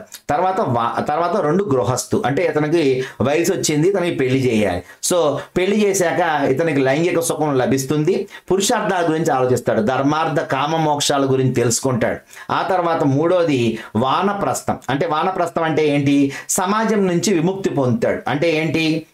అంతవరకు ఉన్నటువంటి సమాజం నాకేదో ఇచ్చింది, నేను వాళ్ళకు కొంత చేయాలి. అంటే వయసులో ఉన్నప్పుడు ఇతను సంపాదించడం, అలాగే డబ్బులు సంపాదించడం, మరి అతను యొక్క ఏమైతే పిల్లలు ఉన్నారో వాళ్ళని అభివృద్ధి చేయటం, ఇదంతా కూడా అంటే ఇంకా ఎప్పుడు వెళ్ళి ఊళ్ళో కూర్చోవడం ఉండదన్నమాట. ఇతని కోసం ఇతను బతుకుతాడు కొంతకాలం. ఆ తర్వాత వానప్రస్థం అయిపోయాక సన్యాసం. సన్యాసం అంటే ఏంటంటే ఇక పిల్లలకి పెళ్ళిళ్ళు అయిపోతే అందరూ సెటిల్ అయిపోయిన తర్వాత మోక్షం కోసం వెళ్ళటం. అంటే దేవుడు ఉన్నాడు కాబట్టి దేవుడి దగ్గరికి వెళ్ళిపోతాను నేను, కాబట్టి ఇతను సన్యాసాశ్రమాన్ని తీసుకొని చివరి దశలో అందరూ కూడా మోక్షం కోసం వెళ్ళడం. సో ఈ 4 ఆశ్రమ వ్యవస్థ అనేటువంటిది ఎప్పుడు ప్రారంభమైంది అంటే మలివేద కాలంలో ప్రారంభమైంది. 1 బ్రహ్మచర్యం, 2 గృహస్థాశ్రమం, 3 వానప్రస్థాశ్రమం, 4 సన్యాసం. సో స్త్రీల స్థానం ఏమైందంటే మెల్లగా దిగజారిపోయింది. అప్పటిదాకా వాళ్ళన్నింటిలో టాప్, కానీ ఎప్పుడైతే ఈ మార్పులు జరిగినాయో ఆటోమేటిక్గా స్త్రీల స్థానం అనేటువంటిది దిగజారిపోయింది. ఎందుకని? ఈ 4 ఆశ్రమాలు ఆడవాళ్ళ వాళ్ళకి మరి కష్టం, అందుకని వాళ్ళు ఉద్యోగాలు చేయరు, డబ్బులు సంపాదించరు. సో అందువల్ల మెల్లమెల్లగా వాళ్ళ యొక్క స్థానం అనేటువంటి దిగజారిపోయింది, వంటింటి కుందేలుగా మారిపోయారు. తర్వాత వర్ణ వ్యవస్థ ప్రారంభమైంది, బాల్య వివాహాలు మొదలుపెట్టారు, సతీ సహగమనం కూడా స్టార్ట్ చేశారు. సో అలాగే రాజులు, అలాగే ఉన్నత వర్గాల్లో ఒకప్పుడు ఏంటి ఏకపత్ని వ్రతం ఉండేది, కానీ ఇప్పుడు రాజులు బాగా బలిసిన వాళ్ళు ఇద్దరిని చేసుకోవచ్చు, ముగ్గురిని చేసుకోవచ్చు, వాళ్ళ ఇష్టం 10 మందిని కూడా చేసుకోవచ్చు. అంటే వాడి యొక్క మెయింటెనెన్స్ అనేటువంటిది దాన్ని బట్టి వాళ్ళు బహుభార్యత్వాన్ని కూడా స్టార్ట్ చేశారనమాట. ఓకేనా. సరే, మతపరమైన కార్యక్రమాలు చూసుకుంటే సంక్లిష్టం అయిపోయినాయి. మతపరమైన కార్యక్రమాలు సంక్లిష్టం అయిపోవడం అంటే ఏంటి, బాగా మరి అంత ముందు వరకు ప్రతి ఒక్కడు మరి గురుకులానికి వెళ్ళి ఏదో కొంత చదువుకున్నాడు కాబట్టి వేదాలు చదువుకోవడం ఇలాంటివి చేశాడు కాబట్టి ఈజీ అయింది. కానీ ఎప్పుడైతే వర్ణ వ్యవస్థ ప్రారంభమైందో ఎవడి పనిలో వాడు ఉంటాడు కాబట్టి వాడు చదువుకుంటాడా, చదువుకోడు. కాబట్టి కొంతమంది మాత్రమే మతపరమైన కార్యక్రమాలు చేయాలి. అలా ఎవరైతే మతపరమైన కార్యక్రమాలు చేస్తారో వాళ్ళకి డబ్బులు ఇవ్వటం, అలాగే వాళ్ళ డబ్బులు తీసుకోవటం. సో అందువల్ల కష్టం అయిపోయింది అనమాట. ప్రతి ఓడికి వేదం వస్తే ఎవడి పని ఆడే చేసుకుంటాడు. అలాగే మరి అందరికీ వేదం రాదనుకోండి, ఆయన ఖచ్చితంగా పిలవాలి, ఆ వేదం వచ్చిన పిలవాలి, వాడితోనే మన మతపరమైన కార్యక్రమాలు చేయించుకోవాలి. అందువల్ల మతపరమైన కార్యక్రమాలన్నీ సంక్లిష్టం అయిపోయినాయి. యజ్ఞాలు యాగాలు తరచుగా చేసేవాళ్ళు విష్ణువు, శివుడు, స్కందుడు మొదలైనటువంటి దేవతలను పూజించారు. లక్ష్మీ, సరస్వతి, పార్వతి లాంటి దేవతల్ని కూడా వీళ్ళు పూజించడం మొదలుపెట్టారు. తర్వాత చూసుకుంటే మనకి ఇతిహాసాలు మనం చూసుకుంటే రామాయణం, మహాభారతం అనేటువంటివి 2 గొప్ప ఇతిహాసాలుగా చెప్తారు. ఇందులో ఆది కావ్యం అని రామాయణాన్ని పిలుస్తాం, సంస్కృతంలో వాల్మీకి రచించారు దీన్ని. అలాగే మహాభారతాన్ని వేదవ్యాసుడు రచించాడు సంస్కృతంలో. ఏంటి దీని అర్థం, మహాభారతం ధర్మము అధర్మము పోటీ పడినప్పుడు ఖచ్చితంగా ధర్మం అధర్మం మీద గెలుస్తుంది అని చెప్పడం కోసమే ఈ మహాభారతాన్ని వేదవ్యాసుడు రాయడం జరిగింది సంస్కృత భాషలో. ఓకేనా. సో ఆది కావ్యాన్ని వాల్మీకి రచించారు సంస్కృతంలో, దాన్ని రామాయణం అని పిలిచాం. సో ఇవి ఈ పాఠానికి సంబంధించి ఇంపార్టెంట్ బిట్స్ అన్నమాట. ఓకేనా. మరి లైక్ చేయండి, షేర్ చేయండి, సబ్స్క్రైబ్ చేయండి. మరి మీ ఫ్రెండ్స్ అందరికీ ఈ వీడియోస్ పంపించండి, ఎందుకంటే ఈ వీడియోస్ ఎవరికైతే అవసరమో వాళ్ళ వరకు చేరితే ప్రతి ఒక్కరూ దీన్ని ఫ్రీగా ఉపయోగించుకుంటారు. కాబట్టి మరి ఇంత ఉచితంగా చేస్తున్నటువంటి ఈ వీడియోస్, ఇంత కష్టపడి చేస్తున్న వీడియోస్ ఎంతో మందికి షేర్ అవ్వాలి. కాబట్టి ప్రతి ఒక్కరూ షేర్ చేయండి, లైక్ చేయండి, సబ్స్క్రైబ్ చేసుకోండి. ఓకేనా. ఉంటాను, మీ సురేష్ కుమార్ వర్మ.